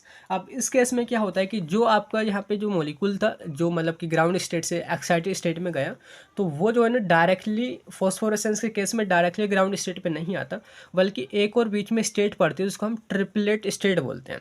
मतलब वो एक्साइटेड स्टेट से डायरेक्टली ग्राउंड स्टेट में नहीं आता, बल्कि बीच में एक जो स्टेट पड़ती है ट्रिपलेट स्टेट, वो वहाँ पे जाता है, फिर वापस से धीरे धीरे जो है वो ग्राउंड स्टेट में आता है। तो ये डायरेक्टली आ जाता है फ्लोरोसेंस के केस में, तो यहाँ पे बहुत ही कम टाइम लगता है, मतलब कि तुरंत आपने लाइट डाली, तुरंत वहाँ पे चमक पैदा हुई और फिर उसके बाद गायब। लेकिन यहाँ पे जो है ना आप लाइट को हटा लेते हैं, उसके बावजूद भी बहुत देर देर तक यहाँ पे आपको लाइट चमकती है, क्योंकि वो जो है ना ट्रिपलेट स्टेट में पहुँचने के बाद जो है वहाँ पे एमिशन होता है, और इसको हम बोलते हैं फोस्फोरेसेंस। तो ये जो आपकी फ्लोरीजोमेट्री है, तो इसमें ना फ्लोरोसेंस या फोस्फोरेसेंस इसी की इंटेंसिटी को मेज़र करते हैं कि आपके मॉलिक्यूल कितना फ्लोरोसेंस शो कर रहे हैं, कितना वहाँ पे लाइट एमिट कर रहे हैं, कितना एमिशन हो रहा है, देन हम उनकी कंसंट्रेशन को पता लगा लेते हैं। तो सिंपल मैं आपको यहाँ पे दिखाऊँ प्रिंसिपल कि fluorimetry is based on the measurement of intensity of emission, मतलब कितना एमिशन हो रहा है मॉलिक्यूल के द्वारा। जैसे कि सिंपली यहाँ पे आपके ये मॉलिक्यूल इसमें भरे हुए हैं, ठीक है। अब जैसे कि इनको हमने लाइट दी, वो लाइट को एब्जॉर्ब करेंगे, एब्जॉर्ब करने के बाद में वो ग्राउंड स्टेट से जाएंगे वो एक्साइटेड स्टेट में, जब एक्साइटेड स्टेट में पहुंच जाएंगे फिर वापस से ग्राउंड स्टेट में आएंगे, तो वो लाइट को एमिट करेंगे। तो हम इस एमिशन पे फोकस करते हैं, ना कि एब्जॉर्प्शन पे। एब्जॉर्प्शन पे जो फोकस कर रहे थे हम वो यूवी विजिबल स्पेक्ट्रोस्कोपी में कर रहे थे। तो ये जो वेस्ट होता है वो एमिशन पे वेस्ट होता है कि वहाँ पे फ्लोरोसेंस या फोस्फोरेसेंस कितना एमिट हो रहा है, देन उनकी ही इंटेंसिटी को हम मेज़र करते हैं। मतलब कि ज़्यादा मॉलिक्यूल हुए तो यहाँ पे रेडिएशन जो एमिट हो रहा है वो भी ज़्यादा होगा, ज़्यादा चमक नजर आएगी, और अगर कम मॉलिक्यूल हुए तो वहाँ पे एमिशन कम होगा। क्लियर हो गया। तो सिंपल यहाँ पे हम लिख सकते हैं कि high concentration equals to high fluorescence या हाई एमिशन। जितनी ज़्यादा कंसंट्रेशन होगी मॉलिक्यूल की सैंपल में, उतना ही ज़्यादा एमिशन होगा, उतनी ही ज़्यादा चमक होगी। क्लियर हो गया। यह है इसका इंट्रोडक्शन और प्रिंसिपल वगैरह। अब समझते हैं इंस्ट्रूमेंटेशन। तो यहाँ पे जो इंस्ट्रूमेंट यूज़ किया जाता है ना उसको हम फ्लोरीमीटर बोलते हैं। उसके भी सेम वही पार्ट है जो अभी आपने यूवी विजिबल स्पेक्ट्रोस्कोपी में देखे थे। लाइट सोर्स है, मोनोक्रोमेटर या बोलते फिल्टर है, यहाँ पे सैंपल सेल इनकी क्यूबेट है, डिटेक्टर है, और रिकॉर्डिंग सिस्टम या रीड आउट सिस्टम है। बारी बारी से देखते हैं कि कौन कौन से इसमें लाइट सोर्स हम यूज़ करते हैं। तो यहाँ पे कई सारे लाइट सोर्स दे रखे हैं, जिसके ड्यूटेरियम लैंप सेम वही वाला जो कि इतने नैनोमीटर की वेवलेंथ यहाँ पे निकाल के देते हैं। मरकरी वेपर लैंप है जिसमें मरकरी वेपर भरी होती है। जीनोन आर्क है जिसमें जीनोन भरी होती है। एंड ये तीनों के तीनों यहाँ पे जो है ना लाइट सोर्स के रूप में यूज़ किए जाते हैं। सेकंड है मोनोक्रोमेटर। मोनोक्रोमेटर का मतलब आपको मालूम हो ही गया होगा, अगर नहीं भी पता है ना मैंने यहाँ पे अच्छे से और बता दिया। तो देखिए मोनो का मतलब होता है सिंगल, क्रोमो का हमने मतलब समझा था कलर, एंड टर जो यहाँ पे वर्ड मतलब कि सफिक्स जोड़ा है वो एजेंट के लिए जोड़ा है। मतलब कि मोनोक्रोमेटर एक टाइप का ऐसा डिवाइस है, एक ऐसा सिस्टम है जो कि आपको एक कलर वाली जो है लाइट प्रोवाइड करता है, और कहें तो एक वेवलेंथ वाली लाइट प्रोवाइड करता है। कलर हम यहाँ पे इसलिए बोल दे रहे हैं जिसके हमारा जो वेबग्योर जो होता है ना, वेबग्योर आपने यहाँ पे पढ़ा होगा वेबग्योर, तो वेबग्योर ठीक है। तो यहाँ पे जो रेड कलर है उसका एक अलग अलग अलग वेवलेंथ होती है, तो उसका एक अलग कलर है। यहाँ पे ऑरेंज की अलग वेवलेंथ, येलो की अलग वेवलेंथ। तो ये जो है ना इस तरीके से यहाँ पे एक ही कलर वाली वेवलेंथ को ये जो है ना अलाउ करता है। तो an optical device that allow only single wavelength of light या single colour from the sample called monochromator. इसके अंदर आपके फिल्टर आते हैं और स्लिट वगैरह लगती हैं। थर्ड वो है सैंपल सेल या क्यूबेट, यानी कि जिसमें आपका सैंपल भरा होता है। तो मैंने बोला था कि हर एक की जो क्यूबेट है वो अलग अलग मटेरियल की बनी होती है। तो फ्लोरोमेट्री में ये भी जो है क्वार्ट्ज की ही बनी होती है, ठीक है। It is transparent for fluorescence तो रेडिएशन, जिसमें हमारी मोनोक्रोमेटिक लाइट इजीली पास हो पाती है। तो ये इस तरीके से आपने बना देना है। नेक्स्ट डिटेक्टर के बारे में देखिए, अब आपने ज़्यादा डिटेल में नहीं लिखना। देखिए आप देखोगे कि क्वेश्चन आपका बनेगा ये 7 मार्क्स में, आपने यहाँ से स्टार्ट किया, इतना लिखा आपने, ये सारी चीज़ आपने दिखाई, यहाँ पे आपने प्रिंसिपल लिखा, यहाँ पे आपने इंस्ट्रूमेंटेशन के बारे में लिखा, कुछ पार्ट लिखे, और ये कई सारे पेजेस यहाँ पे भर चुके हैं। अब सिंपली आपने क्या लिखना है, देखिए डिटेक्टर में कि फ्लोरीमेट्री में जो है ना फोटो मल्टीप्लायर ट्यूब का यूज़ करते हैं एज ए डिटेक्टर, क्योंकि काफ़ी ज़्यादा सेंसिटिव होता है और ये जो है ना हाई इंटेंसिटी को भी एक्यूरेटली मेजर करता है। बस इतना पॉइंट हो गया। बाकी हमने लास्ट में जो है रीड आउट सिस्टम या रीडर के बारे में लिख देना है कि लास्ट में से एक रीड आउट सिस्टम लगा होता है जिससे आपका पूरा डेटा नज़र आता है, या बोले तो हमको सारी चीज़ें ग्राफ के रूप में नज़र आती हैं जिनको हम प्रिंट भी कर सकते हैं। अब सिंपली यहाँ पे आपने सिस्टम दिखा देना है। यहाँ पे सोर्स ऑफ लाइट है, कोई भी लैंप आप यूज़ कर सकते हैं, ड्यूटेरियम लैंप, आर्क लैंप, जीनोल आर्क, कोई भी। एंड यहाँ पे कंडेंसिंग लेंस होता है, ये जो कंडेंस करता है इस प्राइमरी फिल्टर से या तो स्लिट से यहाँ पे आपकी जो है ना सैंपल सेल पे जाएगी। ये कंडेंसिंग लेंस यानी कि वही प्रिज्म की तरह ही काम करता है। तो यहाँ से एक की जो आपकी वेवलेंथ वाली लाइट है वो सैंपल सेल पे जाती है, फिर यहाँ पे सेकेंडरी फिल्टर या तो यहाँ पे फिल्टर या तो स्लिट लगी होती है, फिर उसके बाद फोटो मल्टीप्लायर ट्यूब यानी कि हमारे डिटेक्टर होता है। डिटेक्टर के बाद में जो है ना आपका रीड आउट सिस्टम होता है। तो ये है इसका इंस्ट्रूमेंटेशन। अब हम बात करते हैं एप्लीकेशन ऑफ फ्लोरीमेट्री। तो fluorimetry is used for the analysis of only those compound which shows fluorescence, कि इसका नहीं कि ये लिमिटेशन है कि ये उन्हीं की एनालिसिस कर सकती है जिसमें जो कंपाउंड फ्लोरोसेंस पैदा करते हैं। मतलब हर एक कंपाउंड तो नहीं चमकता, कुछ ही कंपाउंड चमकते हैं, तो उनको हम डिटरमाइन कर सकते हैं इस मेथड से। जैसे कि र्यूथेनियम है, वेनेडियम है, बोरोन है, एल्यूमिनियम है, क्रोमियम और मैग्नीज है, विटामिन V1 V2 है, सिलिकेट, बिस्मथ, यूरेनियम सॉल्ट। तो उन सभी को जो है ना हम इस मेथड से डिटेक्ट कर सकते हैं, उनकी कंसनट्रेशन को पता लगा सकते हैं। तो ये जो टॉपिक है या बोल तो क्वेश्चन है आपका, इस तरीके से फ्लोरीमेट्री वाला यहाँ पे कंप्लीट होता है। ठीक है। और इसका देखिए नेक्स्ट एक और क्वेश्चन है हमारा यूनिट फर्स्ट में, बस आपकी यूनिट कंप्लीट है, कि यहाँ पे क्विंचिंग पूछ ली जाती है 2 मार्क्स में। तो ये मैंने देखिए पहले ही क्वेश्चन लिख लिया था, क्वेश्चन नंबर 5 था ये, लेकिन मैंने इसलिए नहीं बताया ताकि आपको जब तक फ्लोरीमेट्री नहीं समझते आपको ये समझ में नहीं आता। तो क्वेश्चन आपका डिफाइन क्विंचिंग विद एग्जाम्पल, जो कि 2 मार्क्स में पूछा जाता है। तो क्विंच का मतलब होता है ब्लो आउट करने, बोल तो एक्सटिंग्विश करने, बोल तो बुझा देना, शांत कर देना। मतलब कि कोई अगर देखिए हमारा सैंपल है, जिसके सैंपल में हमारे ऐसा सैंपल पड़ा हुआ है जो फ्लोरोसेंस मतलब कि निकालते हैं, लेकिन कुछ और भी यहाँ पे मेटल हैं जो कि फालतू में हमारी लाइट को रोक रहे हैं, वो फ्लोरोसेंस को पूरा पैदा नहीं करने दे रहे, उसको शांत कर दे रहे हैं, तो उनको हम बोलते हैं क्विंच, और इस प्रोसेस को हम क्विंचिंग बोलते हैं। तो quenching is the reduction in the intensity of fluorescence by the presence of any other substance in the sample. जब सैंपल में किसी एक एनालाइट के अलावा कोई दूसरा कोई भी एलिमेंट होता है और उसकी वजह से फ्लूरोसेंस में कमी हो जाती है, तो उसी को हम बोलते हैं क्विंचिंग। तो क्विंचिंग यानी कि फाई इक्वल्स टू 1/f, यानी कि f यानी कि फ्लूरोसेंस में कमी को ही हम क्विंचिंग कहते हैं। और यहाँ पे देखिए आपने ना एग्जाम्पल के साथ में बताना है, तो एग्जाम्पल इसके हम बता देते हैं। जैसे कि क्विंचिंग कई बार हमारी कॉम्प्लेक्स बनने की वजह से हो जाती है, जैसे कि मरकरी वगैरह कोई हमारे एलिमेंट उसमें मतलब पड़े हैं, तो उनकी वजह से कॉम्प्लेक्स बन जाता है सैंपल में, तो वहाँ पे फ्लूरोसेंस कम हो जाता है। ऐसे ही अगर pH चेंज हो जाता है, केमिकल रिएक्शन हो जाती है, तो उसकी वजह से यहाँ पे फ्लूरोसेंस कम हो जाता है। कुछ हमारे फंक्शनल ग्रुप हैं जैसे कि iodide, bromide, nitro, carboxylate group वगैरह, तो ये भी फ्लूरोसेंस को कम कर देते हैं। तो इस तरीके से ये इसके एग्जाम्पल हैं। तो हमारी यूनिट फर्स्ट यहाँ पे कंप्लीट होती है, ऑलमोस्ट सारी चीज़ें यहाँ पे आपको क्लियर हो गई होंगी। अब यहाँ पे हम बात करते हैं यूनिट नंबर सेकंड, जो कि आपका है IR स्पेक्ट्रोस्कोपी। तो यहाँ पे कौन कौन से क्वेश्चन बनते हैं उनको हम बारी बारी से देखते हैं।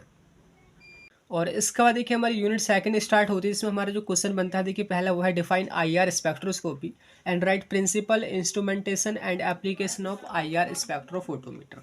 तो लॉन्ग में क्वेश्चन बनता है 7 या 10 मार्क्स में। तो समझते हैं कि IR स्पेक्ट्रोस्कोपी क्या है, कि हम वर्ड को ब्रेक करते हैं। IR स्पेक्ट्रोस्कोपी कहने का मतलब देखिए IR की फुल फॉर्म है infra red and plus spectroscopy. तो इंफ्रा जो वर्ड है ना उसका मतलब यहाँ पे होता है विलो, यानी कि willow the red colour. Infra red कहने का मतलब है willow the red colour, and spectroscopy कहने का मतलब है एनालिसिस बाय लाइट, यानी कि लाइट की मदद से हम, एक टेक्निक है जिसमें लाइट की मदद से हम एनालिसिस करते हैं। तो IR यानी कि इंफ्रारेड जो रीजन जो होता है ना वो रेड कलर के नीचे होता है।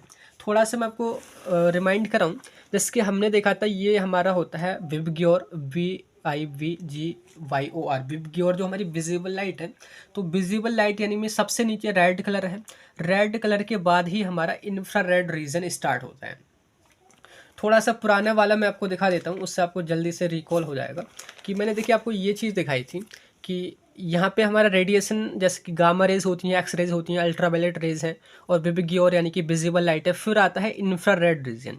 तो इंफ्रारेड जो रीजन जो होता है ना वो रेड कलर के नीचे आता है, तो इसी वजह से इसको हम बोल रहे हैं इंफ्रारेड रीजन। तो क्लियर हो गया। अब यहाँ पे जो स्पेक्ट्रोस्कोपी है इंफ्रारेड रीजन वाली, तो इसमें हम उसी वेवलेंथ वाली लाइट को यूज़ करते हैं। तो सिंपल देखिए यहाँ पे वही लिखा हुआ है।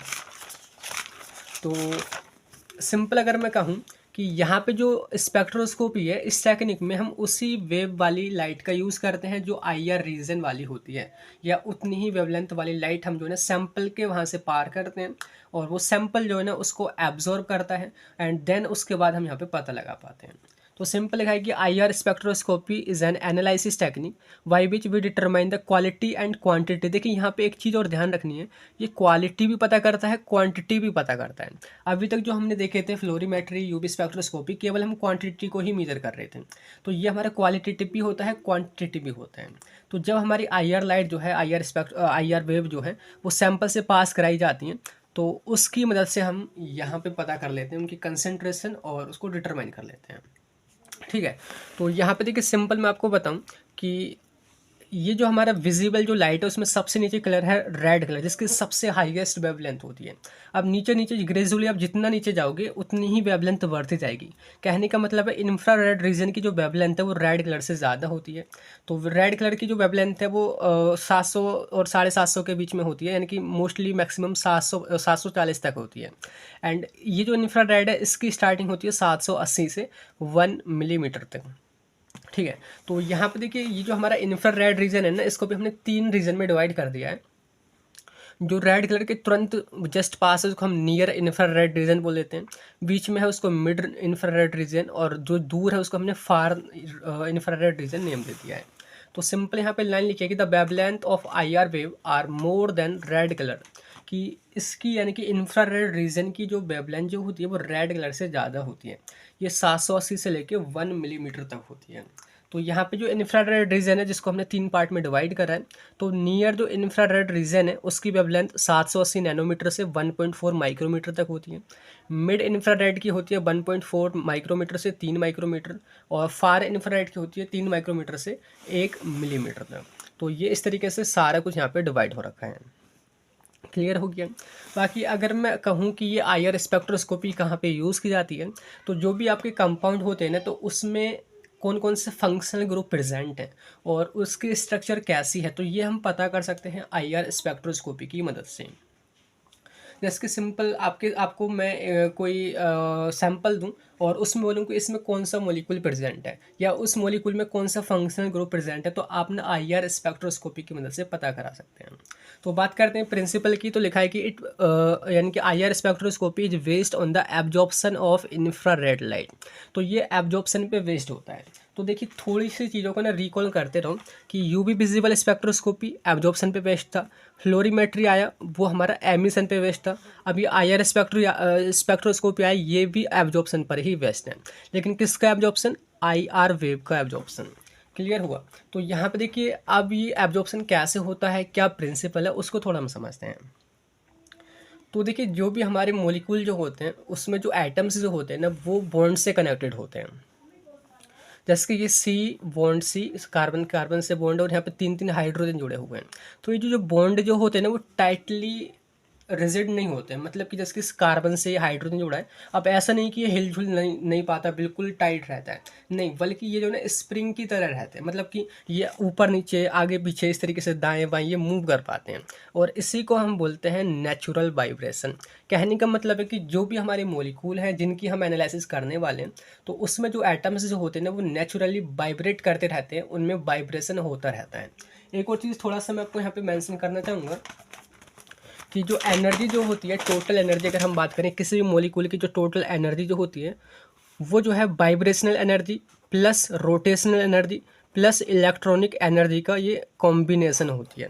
मतलब कि अगर कोई मॉलिक्यूल हमारा वाइब्रेट कर रहा है ना तो वो किसी एनर्जी की वजह से कर रहा है, वो रोटेट कर रहा है तो भी एनर्जी की वजह से कर रहा है, और इलेक्ट्रॉन की वजह से जो एनर्जी होती है, तो इन तीनों को मिला करके हमारी एक मॉलिक्यूल की एनर्जी होती है। तो सिंपली बात करें, in any molecule atoms are connected by bond this bond are not rigid but are like spring, ये स्प्रिंग की तरह होते हैं।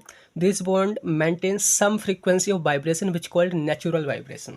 ये जो बॉन्ड होते हैं, ये जो फंक्शनल ग्रुप होते हैं, ये जो मॉलिक्यूल जो होते हैं, ये वाइब्रेट करते रहते हैं और उसको हम बोलते हैं नेचुरल वाइब्रेशन। ठीक है, अब देखिए हमारा कॉन्सेप्ट आता है इस IR स्पेक्ट्रोस्कोपी का कि देखिए when infrared light pass through sample and if infrared frequency is equals to the natural vibration then infrared light absorb by molecule and peak appears in detector. अब हमने क्या बोला कि सपोज करो कि जैसे कि मैं आपको यहाँ पे दिखाऊं, ये हमारे यहाँ पे सैंपल है, यहाँ पे सैंपल सपोज कोई भी यहाँ पे भरा हुआ है, उसमें जस्ट मान लेते हैं कि हमारा CHO एल्डिहाइड यानी कि एल्डिहाइड ग्रुप है, और जब हम उस एल्डिहाइड ग्रुप से IR लाइट पास करते हैं, इंफ्रारेड लाइट हम यहाँ पे पास करते हैं, तो अभी हमने बोला था कि ये जो ग्रुप जो होते हैं, एटम्स जो होते हैं ना, ये वाइब्रेट करते रहते हैं, ये इस तरीके से मूव करते रहते हैं। तो जब इंफ्रारेड लाइट की जो फ्रीक्वेंसी है वो इनकी वाइब्रेशनल फ्रीक्वेंसी के बराबर हो जाती है ना, तो वहीं पे एब्जॉर्प्शन हो जाता है। आप ऐसे समझो कि जो सारे जो फंक्शनल ग्रुप हैं, सारे जो एटम्स हैं, सारे जो बॉन्ड होते हैं, वो एक अलग अलग स्पेसिफिक फ्रीक्वेंसी को ही एब्जॉर्व कर पाते हैं, या हर एक की जो फ्रीक्वेंसी होती है वाइब्रेट करने की वो अलग अलग स्पेसिफिक ही होती है। तो अगर हम यहाँ पे CHO ग्रुप के आर पर यहाँ पे IR रेडिएशन निकाल रहे हैं, तो ये उसी फ्रीक्वेंसी को एब्जॉर्व करेगा जो इससे मैच खाती होगी। आप ऐसे समझ सकते हैं कि अगर हम यहाँ से IR रेडिएशन निकाल रहे हैं और इसके द्वारा ये एब्जॉर्ब कर ली गई है, तो हमारे पास लिस्ट होती है पूरी, यानी कि स्टैंडर्ड की, फिर हम उनसे मैच करते हैं कि अच्छा ये CHO अगर ग्रुप यहाँ पे प्रेजेंट हो सकता है तो ये कितनी फ्रीक्वेंसी वाली लाइट को एब्जॉर्ब करता है, तो उस तरीके से हम यहाँ पे पता लगाते हैं। ठीक है, तो सिंपली जो ना डिटेक्टर में डिटेक्ट हो जाता है एक ग्राफ के रूप में। तो वही तो मैंने बोला कि जब भी हम इंफ्रारेड लाइट को पास करते हैं सैंपल से, और यदि सैंपल जो होता है उसकी जो वाइब्रेशनल जो फ्रीक्वेंसी है, उसके जो एटम्स की जो वाइब्रेशनल फ्रीक्वेंसी है वो हमारी इंफ्रारेड लाइट की फ्रीक्वेंसी के बराबर हो जाती है, तो वहीं पे एब्जॉर्प्शन हो जाता है, और ये जो है एक पीक के रूप में हमारे डिटेक्टर में नज़र आता है।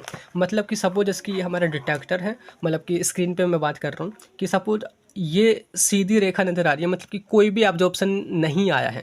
जैसे ही वहाँ पे मैच खाता है वाइब्रेशन फ्रीक्वेंसी, वो तुरंत इस तरीके से हमारा एक पीक नज़र आ जाता है, फिर सीधा फिर पीक नज़र आ जाता है, सीधा पीक नज़र आ जाता है। तो हमको पता चल जाता है कि यहाँ पे जो ये मैचिंग हो रही है, ये वाइब्रेशनल फ्रीक्वेंसी की मैचिंग हो रही है, और यहाँ पे ये मॉलिक्यूल प्रेजेंट हो सकते हैं।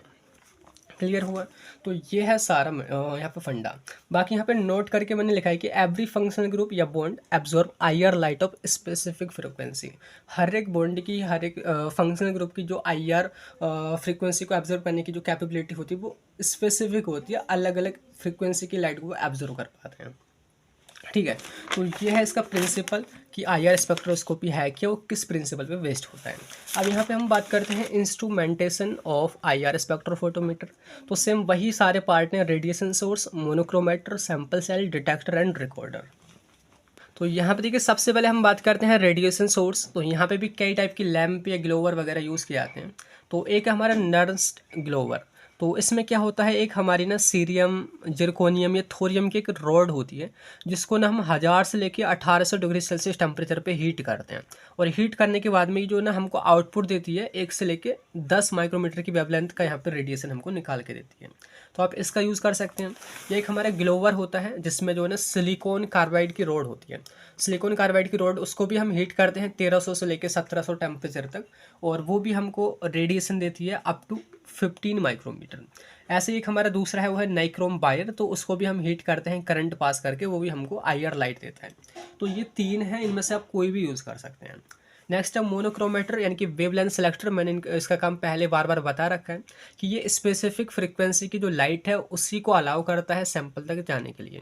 तो ये 2 टाइप का यहाँ पे होता है, prism monochromator and grating monochromator. Prism यानी कि इस तरीके का आपका प्रिज्म है, उस पर लाइट डलती है, वो इस तरीके से केवल एक ही जो वेवलेंथ वाली लाइट है उसको पार होने देता है। ये इस तरीके का दिखाना है आपने। बाकी ग्रेटिंग मोनोक्रोमेटर कुछ इस तरीके से होता है, ग्रेटिंग है, यहाँ पे लाइट पड़ती है और वो इस तरीके से स्लिट के थ्रू होकर के बाहर निकलते हैं। ठीक है, नेक्स्ट आपका कंपोनेंट इसमें वो है सैंपल सेल। देखिए सैंपल सेल का मैंने बोला था कि हर एक स्पेक्ट्रोस्कोपी में एक अलग मटेरियल से सैंपल सेल बनी होती है या कंटेनर बना होता है। तो यहाँ पे लिखा है कि the sample cell for IR spectroscopy are made up of material that are transparent to IR radiation. ये उसी मटेरियल की बनी होनी चाहिए जिससे आपकी जो IR रेडिएशन है वो आर पार ट्रांसपेरेंटली वो निकल सकें। तो कौन कौन से मटेरियल हो सकते हैं वो, जैसे कि NaCl है, KBr है, KCl है। तो इन सभी मटेरियल से वो हमारी ट्रांसपेरेंट जो कंटेनर है वो बना होता है। एंड एक और चीज़ मैंने यहाँ पे मेंशन करी कि यहाँ पे जो आपका कंटेनर है, जो हम बार बार यूवी स्पेक्ट्रोस्कोपी में और फ्लोरीमेट्री में यूज़ कर रहे थे, क्वार्ट्ज वाला, ग्लास वाला, वो यहाँ पे यूज़ नहीं करना है, क्योंकि ये तो IR रेडिएशन को एब्जॉर्ब ही कर लेगा। ठीक है, क्लियर हो गया। नेक्स्ट आपका डिटेक्टर। तो डिटेक्टर भी यहाँ पे आपने ध्यान से मतलब कि यूज़ करने होंगे। तो यहाँ पे दो टाइप के डिटेक्टर यूज़ होते हैं, photon detector and thermal detector. Mostly जो है ना यहाँ पे थर्मल डिटेक्टर यूज़ किए जाते हैं। तो फोटोन डिटेक्टर की पहले हम बात करें तो लिखा है कि they count the photon of light by absorbing through their surface, कि उनके ऊपर एक सरफेस होती है, मतलब कि जो भी आपके डिटेक्टर होते हैं लाइक जैसे कि सरफेस होती है, तो वहाँ पे जो है ना हमारे फोटोन आते हैं, फोटोन वहाँ पे एब्जॉर्ब होते हैं, और उसके एब्जॉर्ब होने के बाद वहाँ पे करंट प्रोड्यूस होती है, और जितने ज़्यादा फोटोन एब्जॉर्ब होंगे उतनी ही ज़्यादा वहाँ पे करंट प्रोड्यूस होगी। तो उसी की मदद से यहाँ पे हम क्या है ना मतलब कि पता लगा पाते हैं कि कितनी एनर्जी यहाँ पे जो है या कितनी IR वेव जो है यहाँ पे एब्जॉर्ब हुई है। तो इसके एग्जाम्पल की बात करें, जैसे कि लेड सल्फाइड डिटेक्टर है, मरकरी कैडमियम टेल्यूराइड डिटेक्टर है। तो ये हो गया फोटोन डिटेक्टर। नेक्स्ट आपका थर्मल डिटेक्टर। थर्मल कहने का मतलब है यानी कि टेम्परेचर यहाँ पे बढ़ जाता है, हीट बढ़ जाती है। आप ऐसे समझ सकते हैं कि जब भी रेडिएशन फॉल होता है इस डिटेक्टर के ऊपर, इसकी सरफेस के ऊपर, तो ये ना हीटिंग कॉज करता है। जैसे हीटिंग होगी मतलब कि ये वहाँ पे ना पोटेंशियल डिफरेंस बढ़ जाएगा, या बोल तो पोटेंशियल डिफरेंस हो जाएगा। तो उसी को हम पोटेंशियल डिफरेंस को यहाँ पे मेज़र करते हैं। जितना ज़्यादा यहाँ पे रेडिएशन का अमाउंट इस पर फॉल होगा उतना ही ज़्यादा यहाँ पे पोटेंशियल डिफरेंस होगा। तो इसमें देखिए कई सारी आपके हैं, जैसे कि गोले सेल है, वोलोमीटर है, थर्मोकपल है, थर्मिस्टर है, और पायरो इलेक्ट्रिक डिटेक्टर है। आपको सिलेबस में दिखाऊँ यही इसमें दे रखे हैं, जैसे कि गोले सेल है, वोलोमीटर है, थर्मोकपल, थर्मिस्टर है, पायरो इलेक्ट्रिक डिटेक्टर है। तो ये जो है इस तरीके से आपने अगर इंस्ट्रूमेंटेशन पूछा जाता है तो बस इस तरीके से नेम ही लिखने होंगे। अब लास्ट में हम बात करते हैं रिकॉर्डिंग सिस्टम, यानी कि एक ऐसा सिस्टम जो कि डिटेक्टर से कनेक्ट होता है, जो कि जो भी सारा डेटा होता है उसको रिकॉर्ड करता है और फिर आपको स्क्रीन पे शो करता है। अब इसका हम इंस्ट्रूमेंटेशन पूरा ग्राफ ही समझ लेते हैं, मतलब कि कैसे क्या चीज़ है। तो इसमें देखिए आपने एक और चीज़ ध्यान रखनी है कि यहाँ पे हम एक रेफरेंस का भी यूज़ करते हैं। आपके पास एक रेफरेंस मटेरियल होगा और जिसको हम सैंपल से कंपेयर करेंगे। तो ये वाला आपने सारे कुछ बनाना होगा कि आपके पास IR सोर्स है, रेडिएशन सोर्स। तो यहाँ पे ये स्लिट वगैरह लगी हुई हैं ये वाली, और ये जो है आपके मिरर लगे हुए हैं। यहाँ पे लाइट जो है ये इस तरीके से, ये मोनोक्रोमेटर है, यानी कि स्लिट जो है इनके आर पार होती है। इधर आपका रेफरेंस सैंपल है, इधर आपका सॉरी रेफरेंस है, और इधर आपका सैंपल है, यानी कि एनालाइट है जिसको आपने पता लगाना है। तो यहाँ से लाइट जाएगी, मानिए रेड कलर में दिखाइए, यहाँ से लाइट जाएगी, ये मैंने ब्लू कलर में दिखाई है। तो रेड कलर की इस तरीके से ये जो है स्प्लिटर से जो है ना स्प्लिट हो जाती हैं, अलग अलग हो जाती हैं, ब्लू कलर, रेड कलर। फिर डिटेक्टर जो होता है डिटेक्ट करता है, देन उस डेटा को जो है ना ये पहुंचाता है आपके रिकॉर्डर के पास में। तो जैसे कि ये ग्राफ है ना, ये आपका स्टैंडर्ड या बोल तो रेफरेंस वाला ग्राफ है। अब ये जो नीचे जो ग्राफ है ना, ये जो ग्राफ है हमारा, ये सैंपल का है, एनालाइट का है। तो यहाँ यहाँ ये जो पीक बनी है, मतलब कि यहाँ यहाँ कोई ना कोई फंक्शनल ग्रुप जो है मैच खा रहा है रेफरेंस वाले से, और उसी की मदद से हम इसको पता कर लेते हैं। तो ये एकदम डायग्राम है सिस्टमेटिक तरीके वाला, बाकी इनकी बड़ी बड़ी मशीनें होती हैं। तो ये है आपका IR स्पेक्ट्रोफोटोमीटर का डायग्राम। अब आपने एप्लीकेशन और लिख देनी है कि कहाँ पे ये यूज़ होता है। तो पहला है to identify functional group. Functional group आप इसकी मदद से पता लगा सकते हैं, किसी भी जो मोलिक्यूल है उसके स्ट्रक्चर को पता लगा सकते हैं। जो क्वालिटेटिव एंड क्वांटिटेटिव एनालिसिस कर सकता है किसी भी अननोन सैंपल का। ये इम्प्योरिटीज़ पता लगा सकता है किसी भी सैंपल की, और जो भी इन्वायरमेंटल पोल्यूटेंट्स होते हैं उनका हम पता लगा सकते हैं। ये अगर किसी भी फंक्शनल ग्रुप में अगर आपने कोवैलेंट बॉन्ड यानी कि डबल बॉन्ड वगैरह, या जो आपके सिंगल बॉन्ड वगैरह हैं उनकी स्टडी करनी है तो आप इससे स्टडी कर सकते हैं। इसके अलावा जो वाटर जो होता है वो कहाँ प्रेजेंट है, किसी सैंपल में है या नहीं है, H2O वगैरह हम इससे पता लगा सकते हैं। तो ये है आपका IR स्पेक्ट्रोफोटोमीटर या IR स्पेक्ट्रोस्कोपी।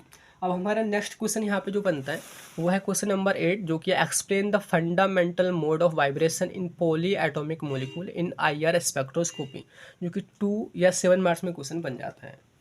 तो यहाँ पे देखिए वही पहले हेडिंग डली हुई है, यानी कि फंडामेंटल मोड ऑफ वाइब्रेशन। जो आपके मोलिक्यूल जो होते हैं, जो सैंपल में मोलिक्यूल पड़े होते हैं, जैसे कि अभी हमने बोला था कि वो जो उनमें बॉन्ड जो जुड़े होते हैं वो स्प्रिंग की तरह होते हैं और वो इजीली वाइब्रेट कर पाते हैं ऊपर नीचे आगे पीछे। इसके सिंपल अभी हमने देखा था कि ये जो बॉन्ड है जिसकी कार्बन कार्बन के बीच में है, हाइड्रोजन कार्बन के बीच में है, तो ये जैसे स्प्रिंग की तरह ये आगे पीछे हो पाते हैं इस तरीके से, या फिर इधर दाएं बाएं ऊपर नीचे, इस तरीके से ये हो बातें, तो उसको ही हम बोलते हैं फंडामेंटल मोड ऑफ वाइब्रेशन। तो लिखना है कि in any molecule atoms are connected by bond but these bond are not tightly held. ये जो बॉन्ड जो जुड़े होते हैं वो टाइटली नहीं होते हैं, बल्कि ये जो है ना स्प्रिंग की तरह होते हैं, जो कि डिफरेंट डिफरेंट फ्रिक्वेंसी पे वाइब्रेट करते हैं। ठीक है। एंड बात करते हैं यहाँ पे, देखिए मैंने जैसे कि बोला था अभी पिछले क्वेश्चंस में ही कि एनर्जी ऑफ मोलिक्यूल, जो भी मोलिक्यूल की जो टोटल एनर्जी जो होती है वो इलेक्ट्रॉनिक एनर्जी, वाइब्रेशनल एनर्जी और रोटेशनल एनर्जी का वो सम होती है।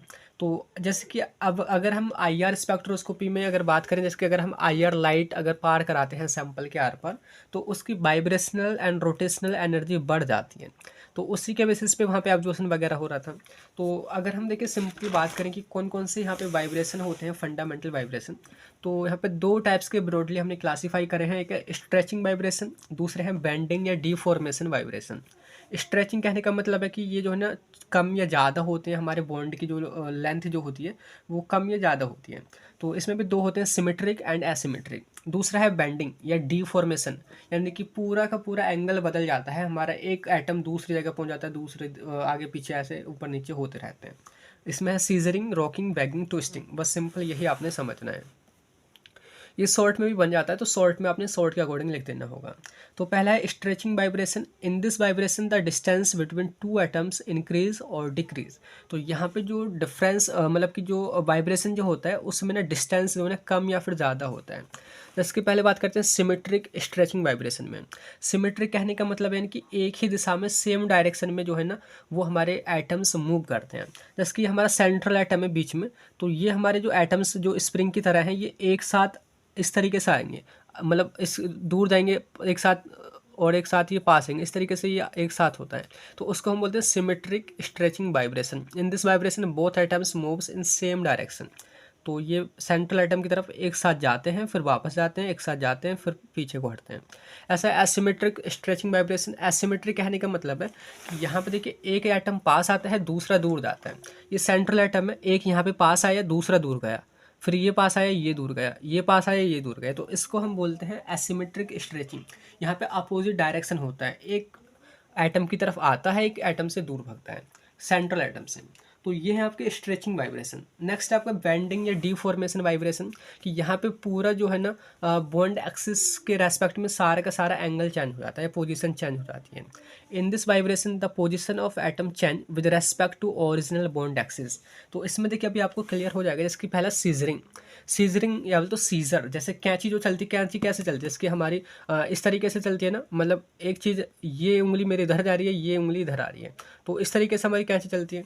तो सेम अगर इसी तरीके से मूवमेंट होता है अगर एटम का, कि एक राइट साइड में जा रहा है, एक लेफ्ट साइड में जा रहा है, आगे पीछे आगे पीछे, तो ये कहा जाता है scissoring. In this vibration two atoms approach each other like scissor. ठीक है, जिसकी यहाँ पे दिखा रखा है। नेक्स्ट अब है रॉकिंग। रॉकिंग कहने का क्या मतलब है कि ये जो है ना एक साथ ही मूव करते हैं। अगर वो राइट साइड में जा रहे हैं तो भी साइमल्टेनियसली एक ही साथ जाएंगे। जैसे सिंपल में बात करूँ, ये दो पेन है, पहले जो पेन थी सीजरिंग केस में क्या हो रहा था, इसकी पेन थी एक इधर जा रहा है, एक इधर, एक इधर, एक इधर, मतलब कि ये इस तरीके से मूव कर रही हैं। लेकिन यहाँ पे रॉकिंग में क्या होता है, जैसे कि ये दो पेन हैं, ये पहले राइट साइड फिर left side, right side left side, दोनों साइमल्टेनियसली मूव करती हैं, या बोल तो यहाँ पे वेंडिंग या डिफॉर्मेशन उनका होता है, तो उसको हम बोलते हैं rocking. In this vibration both atoms moves right side simultaneously and then left side also. तो ये है आपका रॉकिंग। नेक्स्ट देखिए वो है वैगिंग। वैगिंग कहने का मतलब है in this vibration two atoms moves up and down the plane simultaneously with respect to central atom. कि सेंट्रल एटम में यहाँ पे जो आपका ऊपर जो एटम्स हैं दोनों, वो एक साथ ऊपर जाते हैं, एक साथ नीचे, जिसकी सब दो हाथ हैं मेरे, ये दोनों एक साथ ऊपर गए, दोनों नीचे आए, ऊपर गए नीचे आए, ऊपर गए नीचे आए, तो उसको हम बोलते हैं बैगिंग। नेक्स्ट है ट्विस्टिंग। ट्विस्टिंग कहने का मतलब है in this vibration one atom move up the plane and other move down to the plane. मतलब एक एटम ऊपर जाएगा, एक नीचे आएगा। सपोज जैसे कि ये पहले ऐसे थे, एक ऊपर गया, एक नीचे है, अभी भी ये ऊपर गया, ये नीचे गया, ये ऊपर गया, ये नीचे गया, तो ये कहा जाएगा ट्विस्टिंग। तो इस तरीके का ये जो सारे जो है ना अपने मूवमेंट अभी देखे थे, वाइब्रेशनल फंडामेंटल वाइब्रेशन, इन्हीं को बोलते हैं। तो हर एक वाइब्रेशन पे ना एक पीक नज़र आती है आईआर रीजन में, मतलब कोई भी वाइब्रेशन वहाँ पे हो सकता है, ज़रूरी नहीं कि ट्विस्टिंग हो, वैगिंग हो, वहाँ पे कोई सा भी हो सकता है, स्ट्रेचिंग या आपका सीजरिंग वगैरह सारा कुछ। तो ये क्वेश्चन इस तरीके से है, fundamental mode of vibration in poly atomic molecule in IR spectroscopy. Clear होगी आपको ये टॉपिक। अब नेक्स्ट क्वेश्चन की अगर हम बात करें तो यहाँ पे क्वेश्चन शॉर्ट में बनता है, वो है right give the radiation source of IR spectroscopy. अभी आपने IR स्पेक्ट्रोस्कोपी में रेडिएशन के सोर्स पढ़े थे, तो सिंपल वही आपने लिखने हैं, जिसकी नर्स ग्लोबर आपने देखा था कि वहाँ पे एक रॉड होती है सेरियम की या जिरकोनियम की, तो उसको हम हीट करते हैं 1000 से लेकर 1800 डिग्री सेल्सियस टेम्परेचर पे, जो कि आपको ये वेवलेंथ, इतनी वेवलेंथ वाला रेडिएशन देती है। ऐसे ही ग्लोबर के बारे में पढ़ा था, जिसमें सिलिकॉन कार्बाइड की रॉड होती है, उसको भी हम हीट करते हैं 1300 से 1700 डिग्री सेल्सियस टेम्परेचर पे, और आपको अप टू 15 माइक्रोमीटर की वेवलेंथ वाली यहाँ पे लाइट मिलती है। नेक्स्ट नाइक्रोम वायर, तो ये भी ऐसे ही हीट किया जाता है लाइट को पास करके, सॉरी करंट को पास करके, और ये आपको लाइट प्रोड्यूस करके देता है। ऐसे ही रोडियम वायर है और एक टंगस्टन फिलामेंट लैंप है। तो इस तरीके से सिंपल ये हो गए सोर्स किसके, रेडिएशन के इन द IR स्पेक्ट्रोस्कोपी। ठीक है, नेक्स्ट जो क्वेश्चन बनता है देखिए, वो है define Fermi resonance and give its importance. देखिए है तो ये बहुत ही छोटा सा क्वेश्चन, लेकिन इसको समझने में ना थोड़ा टाइम लगेगा कि फर्मी रेजोनेंस है क्या। इस शॉर्ट में पूछा जाता है वैसे तो। फर्मी प्लस रेजोनेंस, फर्मी जो वर्ड है वो एक साइंटिस्ट के नेम पाया है, जिनका नेम है एनरिको फर्मी। तो उन्होंने इसके बारे में बताया था सबसे पहले। रेजोनेंस का मतलब है इको, या तो रिसाउंड करना, या तो कपलिंग करना। नहीं, जैसे कि हमारी जो वेव जो होती है, जैसे कि एक वेव हमारी ऐसे जा रही है, दूसरी वेव भी अगर ऐसे ही जाए, तो इसको हम बोलते हैं यहाँ पर रेजोनेंस हो रहा है। रीसाउंड, बार बार आवाज़ सुनाई देना, आपको अगर फिजिक्स में पढ़ा हो आपने। तो अभी फर्मी रेजोनेंस है क्या, तो पहले ना डेफिनेशन पढ़ के बताता हूँ, आपको समझ बिल्कुल नहीं आएगा, क्योंकि आपने थोड़ा वेट करना होगा समझने के लिए। लिखा है कि Fermi resonance is the resonance between the fundamental frequency, उसके ऊपर मैंने स्टार लगा रखा है क्योंकि अभी इसको समझना है, between the fundamental frequency of absorption of one functional group with overtone या combination band of another functional group within the molecule. अब इसका मतलब क्या है, यही डेफिनेशन अभी थोड़ी देर बाद आप पढ़ोगे ना, आपको बिल्कुल क्लियर कट समझ आ जाएगी। तो यहाँ पे देखिए, हमने 3 चीज़ों पे स्टार लगा रखा है। फंडामेंटल फ्रीक्वेंसी क्या है, और ओवरटोन क्या है, कॉम्बिनेशन बैंड क्या है, ये आपने समझने हैं। ठीक है, तो ये बात चल रही है IR स्पेक्ट्रोस्कोपी की, जिसमें हम क्या है, फंक्शनल ग्रुप को पता करते हैं। सपोज करो कि यहाँ पे ये हमारा कोई सैंपल है, जिसमें 2 फंक्शनल ग्रुप में, मतलब 2 मॉलिक्यूल पड़े हुए हैं, जिसमें अलग अलग फंक्शनल ग्रुप, एक CHO है और एक हमारा कीटोन वाला ये है। ठीक है, तो अब समझते हैं इसको। देखिए फंडामेंटल फ्रीक्वेंसी क्या है, यानी कि लोवेस्ट फ्रीक्वेंसी।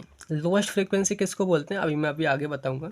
ओवरटोन कहने का मतलब है यानी कि मल्टीपल ऑफ फंडामेंटल फ्रीक्वेंसी, यानी कि कई सारी फंडामेंटल फ्रीक्वेंसी को मल्टीप्लाई कर दें तो ओवरटोन बनता है। और अगर 2 या 2 से ज़्यादा अगर फंडामेंटल फ्रीक्वेंसी को अगर हम जोड़ दें तो वो बनता है कॉम्बिनेशन बैंड। अब देखिए समझो, जैसे कि ये है हमारा ओवरटोन, मैंने यहाँ पे दिखाया है, तो ये है हमारी वाइब्रेशनल एनर्जी। यहाँ पे 0 है यानी कि ग्राउंड लेवल है, यहाँ पे एक स्टेज बड़ी, एक ऊपर यानी कि यहाँ पे लेवल बढ़ रहा है। तो जस्ट एज्यूम करो कि आपका कोई मॉलिक्यूल है, आपका कोई फंक्शनल ग्रुप है जो कि ग्राउंड स्टेट पे है। तो जब हम उसको IR रेडिएशन देते हैं तो उसकी जो वाइब्रेशनल एनर्जी है वो इस 0 लेवल से, ग्राउंड स्टेट से V1 पे जाती है। तो इसको हम बोलते हैं फंडामेंटल फ्रीक्वेंसी या फंडामेंटल वाइब्रेशन, मतलब ये लोवेस्ट फ्रीक्वेंसी वाला होता है। अगर यही जो हमारा जो आपका मॉलिक्यूल है, फंक्शनल ग्रुप है, अगर वही V0 से डायरेक्ट V2 पे जाए या V0 से डायरेक्ट V3 पे जाए तो उसको हम बोलते हैं ओवरटोन। अब समझो, देखिए यहाँ पे मैंने दिखा रखा है कि V0 से V1, इसको हम बोल देते हैं फंडामेंटल ट्रांजिशन, या बोले तो फंडामेंटल फ्रीक्वेंसी, जो कि हमारी लोवेस्ट फ्रीक्वेंसी होती है। अब आगे दिखा रखा है देखिए V0 से V2, यानी कि V0 से अगर हमारा V0 से डायरेक्ट V2 जाता है या V0 से डायरेक्ट V3 जाता है तो उसको हम ऐसे लिख सकते हैं 2 × E1, क्योंकि देखिए इतनी जो एनर्जी थी वो हमारी E1 है, तो इतनी कितनी होगी 2E1, 2 से मल्टीप्लाई कर देंगे, ये कितनी होगी 3E1, यानी कि 3 से मल्टीप्लाई कर देंगे। तो सिंपल ये हो, तो यहाँ पे जो हमारी एनर्जी दिखा रखी है वो हमारी 600, यहाँ पे उसके डबल होगी 1200, यहाँ पे होगी ट्रिपल। तो ये इस तरीके से, यानी कि ओवरटोन कहने का मतलब है यानी कि फंडामेंटल फ्रीक्वेंसी का मल्टीप्लिकेशन। और इसके बाद देखिए सेकंड आपने समझना होगा, देखिए वो है कॉम्बिनेशन बैंड, यानी कि कॉम्बिनेशन ऑफ 2 फंडामेंटल ट्रांजिशन। जो आपकी जो फंडामेंटल ट्रांजिशन, यानी कि ये जो V0 से V1 पे जा रहा है, इसको हम फंडामेंटल ट्रांजिशन बोल रहे हैं। तो जब 2 अलग अलग फंक्शनल ग्रुप के 2 फंडामेंटल ट्रांजिशन कंबाइन हो जाते हैं तो उसको हम बोलते हैं कॉम्बिनेशन बैंड। मतलब आप ऐसे समझो कि ये जो है आपका एल्डिहाइड का समझ लो, जैसे कि ये V0 से V1 पे जा रहा है। ये आपको कीटोन का समझ लो, V0 डैश से V1 डैश पे जा रहा है। तो इसकी एनर्जी है 750, इसकी है 850। अगर हम दोनों अलग अलग फंक्शनल ग्रुप की एनर्जी को जोड़ दें, E1 प्लस E2, इतना मतलब कि 1600 ये पहुंचेगा। तो ये कहा जाएगा कॉम्बिनेशन बैंड। अब वापस आते हैं अपने मुद्दे पे, फर्मी रेजोनेंस। जस्ट आपको बस क्लियर ही होने वाला है कि फर्मी रेजोनेंस कब होता है। कि एक फंक्शनल ग्रुप है हमारा, जैसे कि सपोज हमारे सैंपल में दो फंक्शनल ग्रुप मैंने बोले थे ना, एक आपका एल्डिहाइड था, एक आपका यहाँ पे कीटोन था। तो एक फंक्शनल ग्रुप है आपका यहाँ पे एल्डिहाइड, तो उसकी जो वाइब्रेशनल एनर्जी है जब वो ग्राउंड स्टेट से फर्स्ट स्टेज में जाता है तो वो इतनी होती है 800 सेंटीमीटर इनवर्स। अब अगर हम बात करें दूसरा, वहीं पे दूसरा हमारा फंक्शनल ग्रुप है कीटोन, जिसकी जो फंक्शनल ग्रुप की अगर हम बात करें एनर्जी की, तो जब वो अपनी फंडामेंटल ट्रांजिशन करता है, मतलब कि V0 से V1 में जाता है तो 400 होती है। जब वो डायरेक्टली V0 से V2 में जाता है, यानी कि ओवरटोन वहाँ पे होता है, तो वो होता है वहाँ पे एनर्जी 800। तो 800 इसकी फंडामेंटल ट्रांजिशन की है और 800 इसकी ओवरटोन की है। तो अगर हम इसको एज ए ग्राफ दिखाएं या वेव के रूप में दिखाएं तो ये कुछ इस तरीके से नज़र आएंगे, मतलब कि ओवरलैप करती नज़र आएंगी। तो यहाँ पे किस किस की कपलिंग हो रही है, यहाँ पे दो चीज़ की कपलिंग हो रही है। एक है हमारी fundamental frequency of one molecule या बोलते तो one functional group, and with the overtone of another functional group. तो सिंपल बोल सकते हैं कि E1 is equals to the E2 dash. ये E1 जो है ये E2 डैश के इक्वल है, मतलब कि इन दोनों के बीच में कपलिंग हो रही है और इसकी वजह से जो है हमारा क्या कहा जाता है, यही एक रेजोनेंस शो करता है।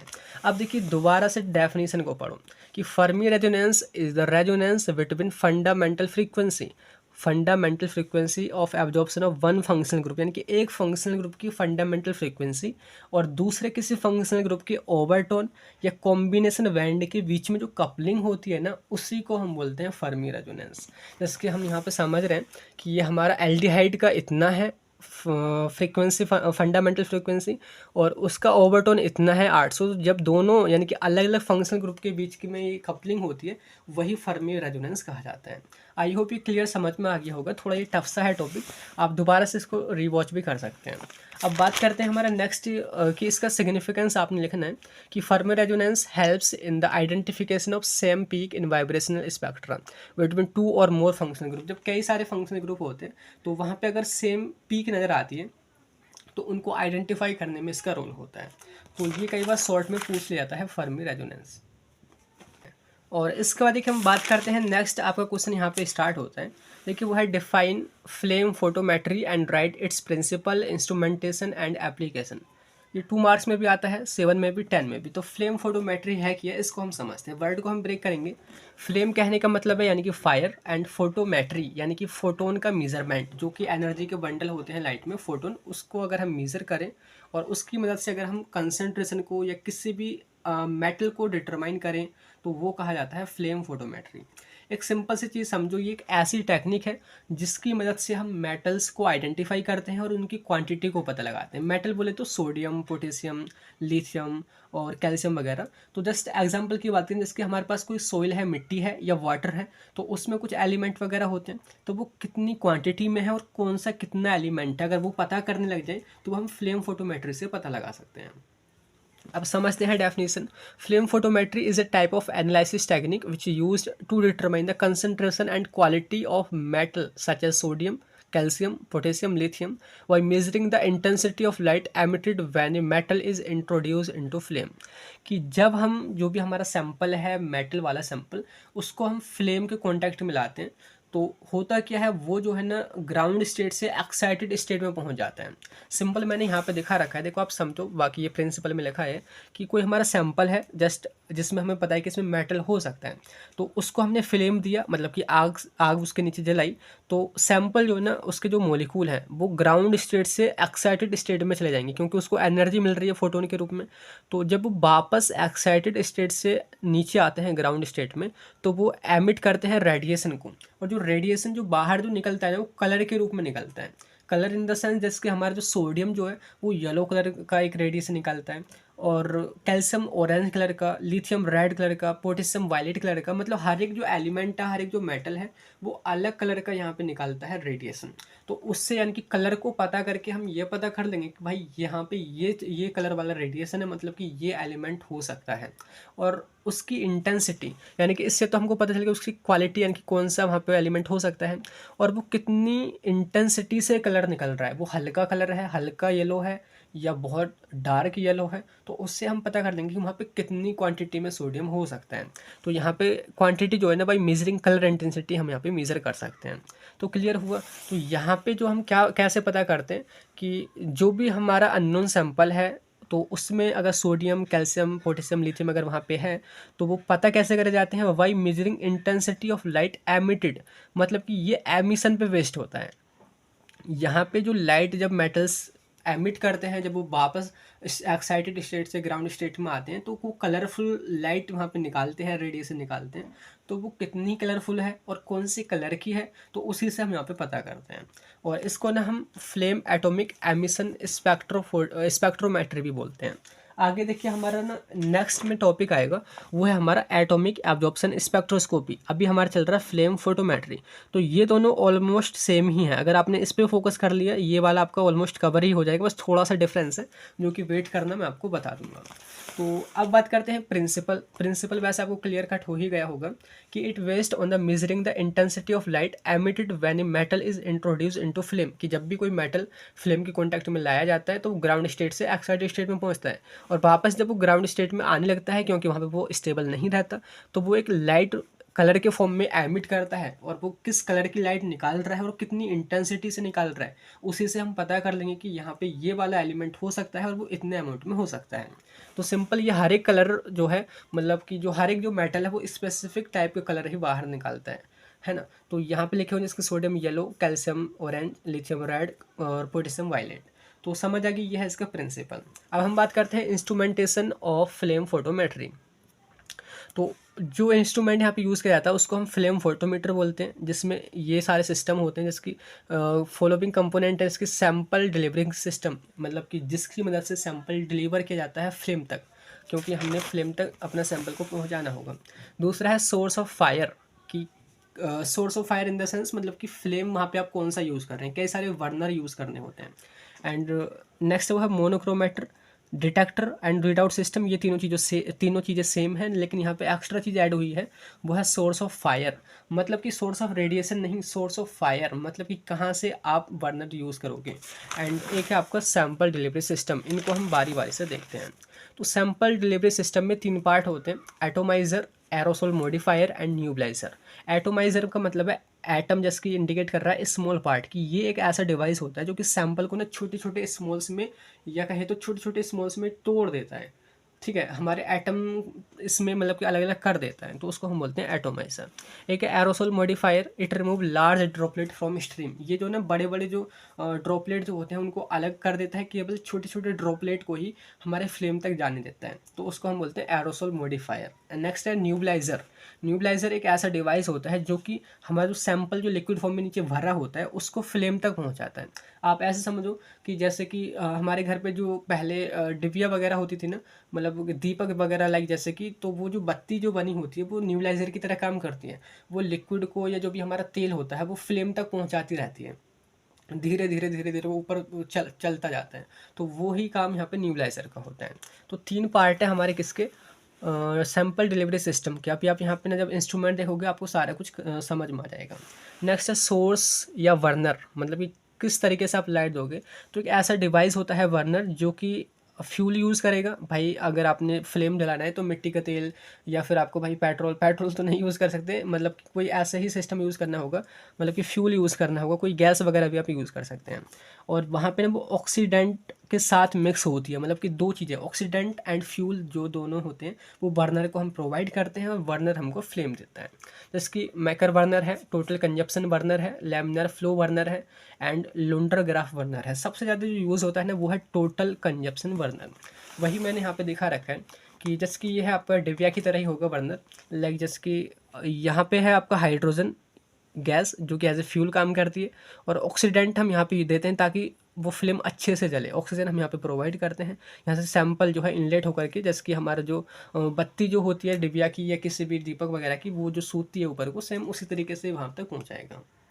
ठीक है, ये है टोटल कंजप्शन बर्नर। नेक्स्ट वो है मोनोक्रोमेटर, ये आपने पढ़ा ही होगा, जो कि एक स्पेशल या बोल तो एक यूनिक जो वेवलेंथ वाली जो लाइट होती है उसी को अलाउ करता है, बाकी को रोक लेता है। तो इसमें कई पार्ट होते हैं, फिल्टर स्लिट वगैरह, ये यहाँ पे आपने पढ़ भी लिए कई बार ही।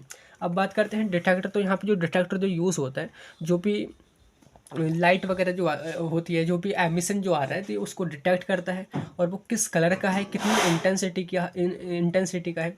तो उसके लिए यहाँ पे हम फोटो मल्टीप्लायर का यूज़ करते हैं, फोटो डिटेक्टर का यूज़ करते हैं, और वैक्यूम फोटो ट्यूब का यूज़ करते हैं।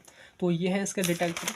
लास्ट में है रीड आउट सिस्टम, कि लास्ट में एक आपका सिस्टम कनेक्ट होता है डिटेक्टर से, जो भी यहाँ पे डेटा होता है इलेक्ट्रिकल्स के रूप में, सॉरी सिग्नल्स के रूप में, वो जो है ना स्क्रीन पे शो करता है और उनको रिकॉर्ड भी करता है। अब हमने इसका पूरा समझ लेते हैं सिस्टमेटिक डायग्राम, कि देखिए आपके पास सबसे पहले होगा सैंपल को आप इस तरीके से फिल करोगे। दूसरी तरफ आपके पास ना कंप्रेस्ड एयर होगी। कंप्रेस्ड एयर कहने का मतलब है ऑक्सीजन उसमें होगी, यानी कि ऑक्सीडेंट की तरह जो काम करेगा, जो फ्यूल के साथ दिया जाता है। दूसरी तरफ आपके यहाँ पे फ्यूल होगा जो कि बर्नर को जलाने के काम आएगा। तो यहाँ पे देखिए सैंपल है, सैंपल से ये नीचे देखोगे ये पाइप सा है, ये पाइप ऊपर पहुँच जाता है फ्लेम के पास, यानी कि ये एज ए न्यूबलाइजर काम करता है, जो कि लगातार इस सैंपल को ऊपर तक पहुँचाने का काम करता है। बीच में पड़ता है एटोमाइज़र, यानी कि जो भी यहाँ पे सैंपल लिक्विड फॉर्म में जाता होता है, ये एटोमाइज़र उसको छोटे छोटे छोटे एटम्स में तोड़ देता है। तो ऊपर जो पहुँचते हैं हमारे यहाँ पे एटम पहुँचते हैं फ्लेम के पास, और यहाँ पे जो है कंप्रेस्ड एयर जो होती है वो यहाँ कनेक्ट होती है, बाकी ये फ्यूल जो है यहाँ कनेक्ट होता है, जिससे आपका बर्नर जो है वो जल रहा होता है या वहाँ पे आग लगी होती है। तो ऊपर जैसे ही आपका सैंपल जाएगा, तो सैंपल को जैसे ही हीट मिलेगी, फोटोन वहाँ पे मिलेंगे फ्लेम से, तो वो एक्साइटेड हो जाएगा, है ना, मतलब कि ग्राउंड स्टेट से एक्साइटेड स्टेट में चला जाएगा, और वो स्पेशल टाइप का ना एमिशन निकालेगा, स्पेशल टाइप का, या बोलते तो एक स्पेसिफिक फ्रिक्वेंसी का वहाँ से एमिशन होगा। अब वही जो है ना यहाँ पे लेंस लगा हुआ है, यानी कि लाइक जैसे कि प्रिज्म वगैरह मोनोक्रोमीटर लगा हुआ है, जो कि स्पेसिफिक जो भी रेंज वाली जो लाइट है उसको स्लिट के थ्रू होकर के यहाँ पे फिल्टर करेगा, एंड देन डिटेक्टर तक पहुँचाएगा। एंड डिटेक्टर जैसे ही वहाँ पे देखा कि भाई यहाँ पे ये वाला रेडिएशन निकल रहा है और ये वाला कलर आ रहा है, तो उसकी मदद से हमें पता करा देगा कि यहाँ पे ये वाला एलिमेंट हो सकता है, सोडियम, पोटेशियम, कैल्शियम, कोई भी, और वो हमको रिकॉर्डिंग सिस्टम में नज़र आएगा। तो ये है आपका flame photometry. I hope clear हो गया होगा। अब बात करते हैं एप्लीकेशन। तो इसका जो यूज़ है वही जो आपके जो एलिमेंट है like metal, sodium, potassium, calcium, lithium, उनको डिटेक्ट करने में और उनकी क्वान्टिटी को भी पता करने में कि कितनी क्वान्टिटी में है। ये सोइल, मिट्टी के एनालिसिस करने में यूज़ होता है, ग्लास या वाटर के एनालिसिस करने में यूज़ होता है। जो पेट्रोलियम प्रोडक्ट होते हैं उसमें लेड की अमाउंट या मैग्नीज की अमाउंट पता करने के लिए यूज़ होता है। It also use in cement industry, cement industry में भी हम इसका यूज़ करते हैं। तो यहाँ पे ये क्वेश्चन आपका कंप्लीट होता है। और इसके बाद देखिए नेक्स्ट आपका क्वेश्चन जो है वो है, देखिए वो है डिफाइन आस, यानी कि atomic absorption spectroscopy, draw diagram and write interferences involved in AAS. तो यहाँ पे देखिए ना इंस्ट्रूमेंटेशन मैंने नहीं कराया है, इसका इंस्ट्रूमेंटेशन है ऑलमोस्ट सेम उसी के जैसा है, अभी आप डायग्राम में आपको दिखा दूंगा। यहाँ पे ना इसके इंटरफेरेंसेस पूछे जाते हैं, कि मैंने बोला कि क्वेश्चन में एटॉमिक एब्जॉर्प्शन क्या है वो बताइए, और उसका डायग्राम ड्रॉ करना है, यानी कि इंस्ट्रूमेंट आप ड्रॉ कर लोगे तो उसके पार्ट के बारे में लिख भी सकते हैं। बाकी इसके इंटरफेरेंसेस कई बार यहाँ पे पूछे गए थे। तो समझते हैं कि एटॉमिक एब्जॉर्प्शन स्पेक्ट्रोस्कोपी मैंने बोला था ये ऑलमोस्ट जो है फ्लेम फोटोमेट्री की तरह है, बस यहाँ पे थोड़ा सा डिफरेंस है। अभी आपने देखा था कि फ्लेम फोटोमेट्री में कि जो प्रिंसिपल जो बेस्ड था ना वो एमिशन पे था, कि कितनी लाइट हमारे मेटल्स के द्वारा एमिट हो रही है या कौन सा कलर एमिट हो रहा है, हम उसकी इंटेंसिटी को मेज़र कर रहे थे। लेकिन यहाँ पे भी हम मेटल्स को ही पता लगाते हैं, उनकी क्वांटिटी को ही पता लगाते हैं, लेकिन वो एब्जॉर्प्शन पर बेस्ड होता है। तो लिखा है कि atomic absorption spectroscopy is a very common technique used for detecting metal. वही सोडियम, पोटेशियम और कैल्शियम, बहुत सारे, यानी कि अप टू 62, आप 62 के 62 जो मतलब बहुत सारे आपके एलिमेंट हैं, आप देख लेना पीरियडिक टेबल में, तो उसमें से कम 62 को तो ये ईजिली डिटरमाइन कर देती है कि कहाँ पे वो प्रेजेंट है और कितनी क्वांटिटी में प्रेजेंट है, मतलब कि बहुत ही इंपॉर्टेंट ये टेक्निक है। तो अगर हम इसकी बात करें, it is almost similar to flame photometry but it based on absorption of radiation. ये उसी के सिमिलर है बट ये एब्जॉर्प्शन पे वेस्ट होती है। अभी हम बात करेंगे प्रिंसिपल में, आपको क्लियर होगा। It mostly it can analyse up to 62 element, वासेट एलिमेंट को ये अप टू वासेट एलिमेंट ये डिटरमाइन कर सकती है, उनको एनालाइज कर सकती है। नेक्स्ट है it is mostly quantitative but also qualitative. ये मोस्टली हम एलिमेंट की क्वांटिटी को पता कर सकते हैं, लेकिन ये भी पता कर लेंगे कि आखिर कौन सा एलिमेंट है, मतलब कि क्वालिटेटिव एंड क्वांटिटेटिव दोनों ही होती है। लास्ट में कि फर्स्ट ऑफ ऑल ये जो बनाई गई थी ना, एक हमारे साइंटिस्ट हैं एलन वाल्स करके, उन्होंने 1954 में इसको सबसे पहले वोल्ट किया था। तो इसके बारे में हम समझते हैं, प्रिंसिपल आप समझो कि it based on absorption of radiation at specific frequency by atoms of sample which generate by atomizer. यहाँ पे देखिए डायरेक्टली हम इंस्ट्रूमेंट की बात करते हैं, ये पूरा डायग्राम से आपको क्लियर हो जाएगा कि अगर मैं इसको हटा दूं रेडिएशन सोर्स को, तो बाकी का ऑलमोस्ट सेम आपको सिमिलर लगेगा कि यहाँ पे सैंपल है, सैंपल से न्यूक्लाइजर कनेक्ट है, और ये सैंपल न्यूक्लाइजर की मदद से एटोमाइजर तक पहुँचता है, जो छोटे छोटे एटम्स में इसको तोड़ देता है। यहाँ पे फ्लेम जल रहा है, लेंस है, प्रिज्म है, डिटेक्टर है, रिकॉर्डर है। अब यहाँ पे इतना काम पहले आपको बता देता हूँ कि यहाँ से सैंपल गया न्यूक्लाइजर, फिर एटोमाइजर, तो यहाँ पे छोटे छोटे एटम्स में ये तोड़ देगा और हमारे न्यूट्रल एटम यहाँ पे फ्रीली मूव करेंगे, बोलते तो यहाँ पे पहुँच जाएंगे सैंपल के। अब ये जो है ना फ्लेम जो है उसको एक्साइट नहीं करेगा, क्योंकि यहाँ पे हम कम फ्रीक्वेंसी कम इंटेंसिटी का फ्लेम देते हैं, वो उसको एक्साइटेड स्टेट में नहीं पहुँचाएगा। बल्कि यहाँ पे हमने दूसरी तरफ जो ना रेडिएशन सोर्स लगा रखा है। जो रेडिएशन सोर्स जो है यहाँ पे होलो कैथोड लैंप मोस्टली यूज़ की जाती है, इसके अलावा और भी कई लैंप आप यहाँ पे यूज़ कर सकते हैं। तो देखिए होता क्या है, जैसे कि यहाँ पे हमारे मेटल हैं, उनको हम यहाँ पे ना रेडिएशन प्रोवाइड करेंगे। अब रेडिएशन को ना वो एब्जॉर्ब करेंगे, एब्जॉर्ब करके तब वो जो है ना एक्साइटेड स्टेट में जाएंगे। तो हम यहाँ पे एब्जॉर्बेंस को मेजर करेंगे। अब एग्जांपल की बात करते हैं कि जस्ट सपोज करो कि यहाँ पे ना हमारा जो सैंपल है वो सोडियम का है, ठीक है। सोडियम के हमारे एटम्स या जो भी मोलिक्यूल्स हैं वो यहाँ पे पहुँचते हैं फ्लेम तक, और दूसरी तरफ जो हमारा जो ये होलो कैथोड लैंप है, ये स्पेशल टाइप की लैंप होती है कि जिस भी आप मतलब ऐसे समझ सकते हैं कि अगर आप सोडियम के पर्सपेक्टिव से इसको अगर आप यहाँ पे परफॉर्म कर रहे हैं, तो यहाँ पे ना जो नेगेटिव जो होता है यहाँ पे इस जगह यहाँ पे सोडियम को यहाँ पे फिल किया जाता है, और इसके अंदर जो है ना इनर्ट गैस आर्गन नियॉन वगैरह भरी होती है। तो ये जो है ना सोडियम की ही जो वेवलेंथ वाले जो रेडिएशन है उसको बाहर निकालता है। तो यहाँ से जो है ना जो रेडिएशन जो निकल रहा है वो स्पेशली सोडियम के लिए ही निकल रहा है, कि अगर यहाँ पे एटम सोडियम के हुए तो वो उनको एब्जॉर्ब कर लेंगे, अगर नहीं हुए तो एब्जॉर्ब नहीं करेंगे। तो सिंपल हम यही देखेंगे डिटेक्टर में कि ये जो हम यहाँ पे रेडिएशन प्रोवाइड कर रहे हैं इन एटम्स के लिए, क्या वो 589 नैनोमीटर जो कि स्पेशली सोडियम के लिए होते हैं वो एब्जॉर्ब किए गए हैं या नहीं किए गए हैं। अगर एब्जॉर्ब कर लिए हैं तो कितनी क्वांटिटी में एब्जॉर्ब किए हैं, कितनी इंटेंसिटी से एब्जॉर्ब किए हैं, तो उससे हम पता कर लेंगे कि भाई वहाँ पे उतने सोडियम के एटम हैं या उतने सोडियम मेटल हैं। अगर वहाँ पे बिल्कुल भी एब्जॉर्ब नहीं हुआ है, मतलब कि वहाँ पे सोडियम नहीं है। तो ये किस पे डिपेंड कर रहा है? ये डिपेंड कर रहा है फ्रीक्वेंसी पे, कि जितने ये जो फ्रीक्वेंसी होती है हर एक मेटल की एब्जॉर्ब करने की, वेवलेंथ जो होती है, जब भी फ्रीक्वेंसी एक ही बात है, तो वो हर एक की स्पेसिफिक ही होती है। तो आपको क्लियर हो जाएगा, जैसे कि अगर हम यहाँ पे सिंपल पढ़ते हैं प्रिंसिपल को कि it based on the absorption of radiation at specific frequency, वो स्पेसिफिक फ्रीक्वेंसी के एब्जॉर्प्शन पर ही वेस्ट होता है by atom of sample which generated by atomizer. जो एटोमाइजर के द्वारा जो एटम्स जनरेट किए जाते हैं वो स्पेसिफिक फ्रीक्वेंसी को ही एब्जॉर्ब करते हैं, जो कि हमारे रेडिएशन सोर्स के द्वारा प्रोवाइड की जाती है। एग्जाम्पल इसके हमारी जो सोडियम की जो है फ्रीक्वेंसी जो वेवलेंथ जो होती है, वेवलेंथ और फ्रीक्वेंसी जस्ट अपोजिट होती है ना, तो हम यहाँ पे किसी का भी यूज़ कर सकते हैं कि उसकी जो वेवलेंथ जो होती है वो 589 नैनोमीटर होती है। तो यहाँ पे समझो कि सपोज जैसे कि हमारे एटोमाइजर की मदद से हमने फ्री न्यूट्रल एटम सैंपल के बना लिए, मतलब कि अभी इसका बिल्कुल यूज़ नहीं किया, सैंपल को न्यूक्लियस में पहुँचाया, यहाँ से एटोमाइजर, यहाँ पे हमारे फ्री न्यूट्रल एटम बन गए हैं। अब यहाँ से हम रेडिएशन प्रोवाइड करते हैं सोडियम वाला 589 वाला, अगर वो जो है इन एटम्स के द्वारा एब्जॉर्ब कर लिया जाता है और एब्जॉर्ब करके वो जो है ना एक्साइटेड स्टेट में पहुँच जाते हैं, मतलब कि यहाँ पे सोडियम ही प्रेजेंट है, और वो कितने ज़्यादा एक्साइटेड है या तो कितने ज़्यादा इंटेंसिटी से उन्होंने एब्जॉर्ब किया है, तो वो हम पता कर लेंगे वो कितनी क्वान्टिटी में वहाँ पर प्रेजेंट है। क्लियर हो गया? तो ये है पूरा इसका डायग्राम, और ये है पूरा एटॉमिक एब्जॉर्प्शन स्पेक्ट्रोस्कोपी।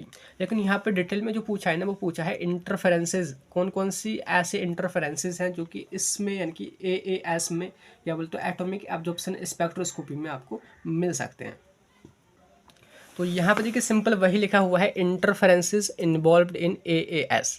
तो यहाँ पे इंटरफेरेंसेज का क्या मतलब है, यानी कि इंटरफेयर करना, कि कोई भी बैरियर या कोई भी ऑब्स्टेकल हमारे इस प्रोसेस में आ जाना, मतलब कि अगर हमारा रिजल्ट किसी भी रीजन से, किसी भी फैक्टर से अफेक्ट होता है, तो वो कौन कौन से इंटरफेरेंसेस हो सकते हैं, सिंपल उन्हीं के बारे में अपने बात करना है। तो यहाँ पे कई सारे आपके इंटरफेरेंसेस हैं, जैसे कि है spectral interferences, chemical interferences, ionization interferences, solvent interferences, matrix या bulk interferences, dissociation of metal compound. पहले हम समझते हैं स्पेक्ट्रल इंटरफेरेंसेस। देखिए ये जो हमारा इंटरफेरेंस जो होता है ये तब होता है जब एक से ज़्यादा एलिमेंट हमारे सैंपल में प्रेजेंट हो और उनकी जो स्पेक्ट्रम है वो एक दूसरे से ओवरलैप करते हों। जैसे कि एग्जांपल की बात करेंगे अभी, जैसे पहले आप पढ़ो कि this type of interferences cause due to overlapping of spectral absorption of analyte and another element. कि जैसे कि यहाँ पे एग्जांपल मैंने दिखा रखा है कि मैंगनीज है, पोटेशियम है, गैलियम है, तो इनका जो स्पेक्ट्रम जो होता है ना, मैंने एंगस्ट्रम में यहाँ पे लिखा है कि 4031, 4033, 4035, 4045, 444047, 4033। तो ये ना स्टार्टिंग होता है 403 से 4047 मैक्सिमम इतनी रेंज तक। तो कई बार अगर आपका जो डिटेक्टर है वो अच्छी मतलब कि क्वालिटी का नहीं है तो वो यही डिफ्रेंशिएट नहीं कर पाता है कि वो वहाँ पे मैंगनीज है, पोटेशियम है या गैलियम है, क्योंकि सभी का जो एब्जॉर्प्शन स्पेक्ट्रम है वो ऑलमोस्ट सेम सिमिलर ही है, वो मैच होता है। तो ये जो इंटरफेरेंसेस कहे जाते हैं ना उनको हम स्पेक्ट्रल इंटरफेरेंसेस कहते हैं। तो ये ओवरलैपिंग की वजह से होता है और इसको हम ओवरकम कर सकते हैं अगर आप केमिकली इन एलिमेंट को अलग कर दें तब, एंड किसी स्पेक्ट्रल लाइन का, स्पेशली स्पेक्ट्रल लाइन का अगर हम यूज़ करते हैं तब। तो ये है आपका स्पेक्ट्रल इंटरफेरेंसेस। सेकंड अगर हम बात करें वो है chemical interferences. It is due to it is more common, ये बहुत बहुत कॉमन होता है, which occurs due to various chemical process occurring during atomization. जब हम यहाँ पे एटोमाइजेशन करते हैं, सैंपल हमारा न्यूक्लियर की मदद से एटोमाइजर तक पहुँचता है तो छोटे छोटे एटम्स में टूटता है, तो कई बार ना वहाँ पे रिएक्शंस होने के चांसेस होते हैं। तो उसकी वजह से ना हमारा जो भी एलिमेंट होता है, एटम जो होते हैं, उनके एब्जॉर्प्शन के कैरेक्टरिस्टिक बदल जाते हैं। एग्जांपल की बात करें जिसके एल्यूमिनियम और मैग्नीशियम जब एक साथ आ जाते हैं एटम एटम, तो वो जो है ना स्टेबल ऑक्साइड बना लेते हैं, तो उसकी वजह से ना इंटरफेरेंसेस यहाँ पे डेवलप हो जाते हैं। अब नेक्स्ट आपको वो है आयोनाइजेशन इंटरफेरेंसेस। तो लिखा है कि these interferences occur if the flame temperature is too high. जो आपका फ्लेम वहाँ पे जल रहा है अगर उसका टेम्परेचर बहुत ज़्यादा हाई है तो आपके जो एटम्स हैं ना वो कई बार आयोनाइज्ड हो जाते हैं, आयंस में टूट जाते हैं। तो उसकी वजह से क्या होता है, वहाँ पे आयोनाइजेशन इंटरफेरेंसेस होते हैं, फिर उनका ना एब्जॉर्प्शन की जो कैपेबिलिटी होती है वो चेंज हो जाती है। वो कई बार ज़्यादा भी एब्जॉर्ब कर सकते हैं लाइट को या कम भी कर सकते हैं। तो ये इंटरफेरेंस हो जाता है और इसको हम कंट्रोल कर सकते हैं अगर आप आयोनाइजेशन बफर का यूज़ करते हैं, ADTA का यूज़ करते हैं, या फ्लेम का जो टेम्परेचर है उसको डिक्रीज़ कर देते हैं। क्लियर हुआ। नेक्स्ट देखिए वो है सॉल्वेंट इंटरफेरेंसेस। देखिए सॉल्वेंट जो हम यहाँ पे यूज़ करते हैं सॉल्यूशन बनाने के लिए, जो आपके यहाँ पे भरा होता है सैंपल में, तो वो भी अफेक्ट करता है कि this interferences occur due to solvent selection. जिसके एग्जांपल में समझो कि कुछ जो मेटल्स जो होते हैं वो एक्वस सॉल्वेंट में तो कम एब्जॉर्बेंस शो करते हैं, अगर वहाँ पे अगर आप एक्वस सॉल्वेंट यूज़ कर रहे हैं, अगर वहीं उन्हीं मेटल के लिए अगर आप ऑर्गेनिक सॉल्वेंट यूज़ करते हैं तो वो ज़्यादा एब्जॉर्ब हो पाते हैं। तो ये है सॉल्वेंट इंटरफेरेंसेस। नेक्स्ट वो है मैट्रिक्स या वल्क इंटरफेरेंसेस। तो ये जो होता है ये होता है विस्कोसिटी में चेंज होने की वजह से और जो भी आपका सैंपल है उसमें सरफेस टेंशन के कम या ज़्यादा होने की वजह से। तो अगर देखिए कंसंट्रेशन बढ़ती है किसी भी सैंपल में किसी भी कंपोनेंट की तो विस्कोसिटी बढ़ेगी, अगर कम कंसंट्रेशन होती तो विस्कोसिटी कम होगी। तो ये कंसंट्रेशन घटने या बढ़ने से ना एब्जॉर्प्शन पूरा अफेक्ट हो जाता है। एब्जॉर्प्शन अफेक्ट हुआ मतलब कि पूरा AAS यानी कि एटॉमिक एब्जॉर्प्शन स्पेक्ट्रोस्कोपी अफेक्ट हो जाता है। तो ये भी एक इंटरफेरेंस है। नेक्स्ट वो है डिसोसिएशन ऑफ मेटल कंपाउंड। जो आपके जो मेटल्स जो होते हैं वो फ्लेम के जब कॉन्टैक्ट में आते हैं तो कुछ डिसोसिएट भी हो जाते हैं, तो उसकी वजह से भी इंटरफेरेंस यहाँ पे हो जाते हैं, तो उसको हम बोलते हैं डिसोसिएशन ऑफ मेटल कंपाउंड। तो ये भी एक टाइप का इंटरफेरेंस है। तो यहाँ पे क्वेश्चन आपका कंप्लीट हो गया कि क्या है AAS एटॉमिक एब्जॉर्प्शन स्पेक्ट्रोस्कोपी, उसका डायग्राम आपने समझ लिया होगा, एंड उसके इंटरफेरेंसेस। अब देखिए इस यूनिट का लास्ट में कोई क्वेश्चन है मेरा, और ऑलमोस्ट 1.5-2 घंटे हो ही गए होंगे, मैं लगातार बोल रहा हूँ, गला भी खराब ही हो गया है। तो यहाँ पे देखिए लास्ट क्वेश्चन को हम देख लेते हैं, वो है define nephelometry and write its application, जो कि 2 मार्क्स में पूछ लिया जाता है। यहाँ पे आपका नेफेलो टर्बिडीमेट्री या नेफेलोमेट्री इसको हम बोल देते हैं। तो वर्ड को ब्रेक ही करना है, नेफेलो प्लस मेट्री। नेफेलो का मतलब होता है क्लाउड या बोलते तो टर्बिडिटी, मतलब कि जैसे कि आपको थोड़ा रिमाइंड कराऊँ, जब आपने लिमिट टेस्ट करते होंगे तो वहाँ पे ना टर्बिडिटी हम देख देते हैं कि स्टैंडर्ड की टर्बिडिटी सैंपल से कंपेयर करते थे, तो वही टर्बिडिटी की यहाँ पे हम बात कर रहे हैं। मेट्री कहने का मतलब है मेजरमेंट, कि यहाँ पे ये एक ऐसी हमारी टेक्निक है जिसमें हम टर्बिडिटी को मेज़र करते हैं और उसकी मदद से किसी भी सैंपल की कंसंट्रेशन को पता लगाते हैं। तो सिंपली अगर मैं आपको एग्जांपल दूं तो जैसे कि हमारा जो सस्पेंशन जो होता है, जैसे कि सस्पेंशन क्या होता है कि सॉलिड के जो पार्टिकल्स होते हैं वो डिस्पर्जन मीडियम या बोलते तो सॉल्वेंट में फैले होते हैं, वो कंप्लीटली उसमें मिसेबल नहीं होते, वो फैले होते हैं। तो यहाँ पे जो सॉलिड के पार्टिकल्स हैं वो कितनी क्वांटिटी में है, अगर ये पता करना है तो आप ऐसे पता कर सकते हैं कि वो उतना ही ज़्यादा आपका सैंपल धुंधला होगा, टर्बिड होगा। अगर आपने टर्बिडिटी को पता कर लिया मतलब कि आपने सॉलिड जो पार्टिकल्स हैं उनकी पूरी क्वांटिटी को पता कर लिया। एग्जाम्पल से समझो कि यहाँ पे आपका एक गिलास पानी है और पानी में आपने थोड़ी सी मिट्टी मिला दी। अब देखिए वो आपका सॉल्यूशन धुंधला हो जाएगा। अब देखिए अगर आपने ये पता करना है कि उसमें आपने कितनी मिट्टी मिलाई तो आप ऐसे पता कर सकते हैं कि वहाँ पे पूरा जो धुंधलापन है पूरी टर्बिडिटी को पता कर लो, क्योंकि जो धुंधलापन हुआ है टर्बिडिटी जो हुई है वो जो है मिट्टी की वजह से हुई है, ना कि पानी की वजह से। तो अगर आपने टर्बिडिटी को मेज़र कर लिया मतलब कि आप मिट्टी की कंसनट्रेशन को पता कर सकते हैं। तो ये मोस्टली ना सस्पेंशन वगैरह, इमल्सन वगैरह और इन सभी केसेस में हम इसका यूज़ करते हैं। तो अगर हम डिफाइन करें कि nephelometry is an analytical technique that measure the amount of turbidity और cloudiness in a solution. The turbidity caused by presence of suspended insoluble particle, कि हम इसमें टर्बिडिटी को मेज़र करते हैं और टर्बिडिटी की मदद से जो हमारे इनसॉल्युबल जो सॉलिड पार्टिकल्स होते हैं सस्पेंशन वगैरह के अंदर उनकी कंसनट्रेशन को पता कर लेते हैं। अब ये कैसा पता करेंगे, तो आगे लिखा है कि इन नेफ्लोमेट्री concentration of suspended particle determined by measuring the intensity of scattered light। कि सपोज करो कि ये आपका यहाँ पे सैंपल है पूरा, अब यहाँ पे आपने एक लाइट सोर्स लगाया, यहाँ से हमारी लाइट पास होगी, तो जितने ज़्यादा इसमें सॉलिड के पार्टिकल्स होंगे या बोलते जितनी ज़्यादा यहाँ पे टर्बिडिटी होगी उतनी ही लाइट हमारी स्कैटर होगी, चारों तरफ फैलेगी। तो जितनी ज़्यादा लाइट यहाँ पे चारों तरफ फैलेगी यानी कि उतने ही ज़्यादा वहाँ पे हमारे सॉलिड के पार्टिकल हैं। तो सिंपल बोल सकते हैं high solid particle is directly proportional to high intensity of scattered light. तो इसी के बेसिस पे हम यहाँ पे पता कर लेते हैं नेफ्लोमेट्री में कोई भी आपके सैंपल की कंसनट्रेशन को। तो ये होगी आपका नेफ्लोमेट्री। अब एग्जाम्पल सिंपली आपको समझ में आएंगे एप्लीकेशन की मदद से, कि जैसे कि इम्प्योरिटीज़ जो होती हैं, जैसे कि हम लिमिट टेस्ट करते थे सेम उसी की तरह हम ये परफॉर्म कर सकते हैं। तो इम्प्योरिटीज़ को हम पता कर लेते हैं।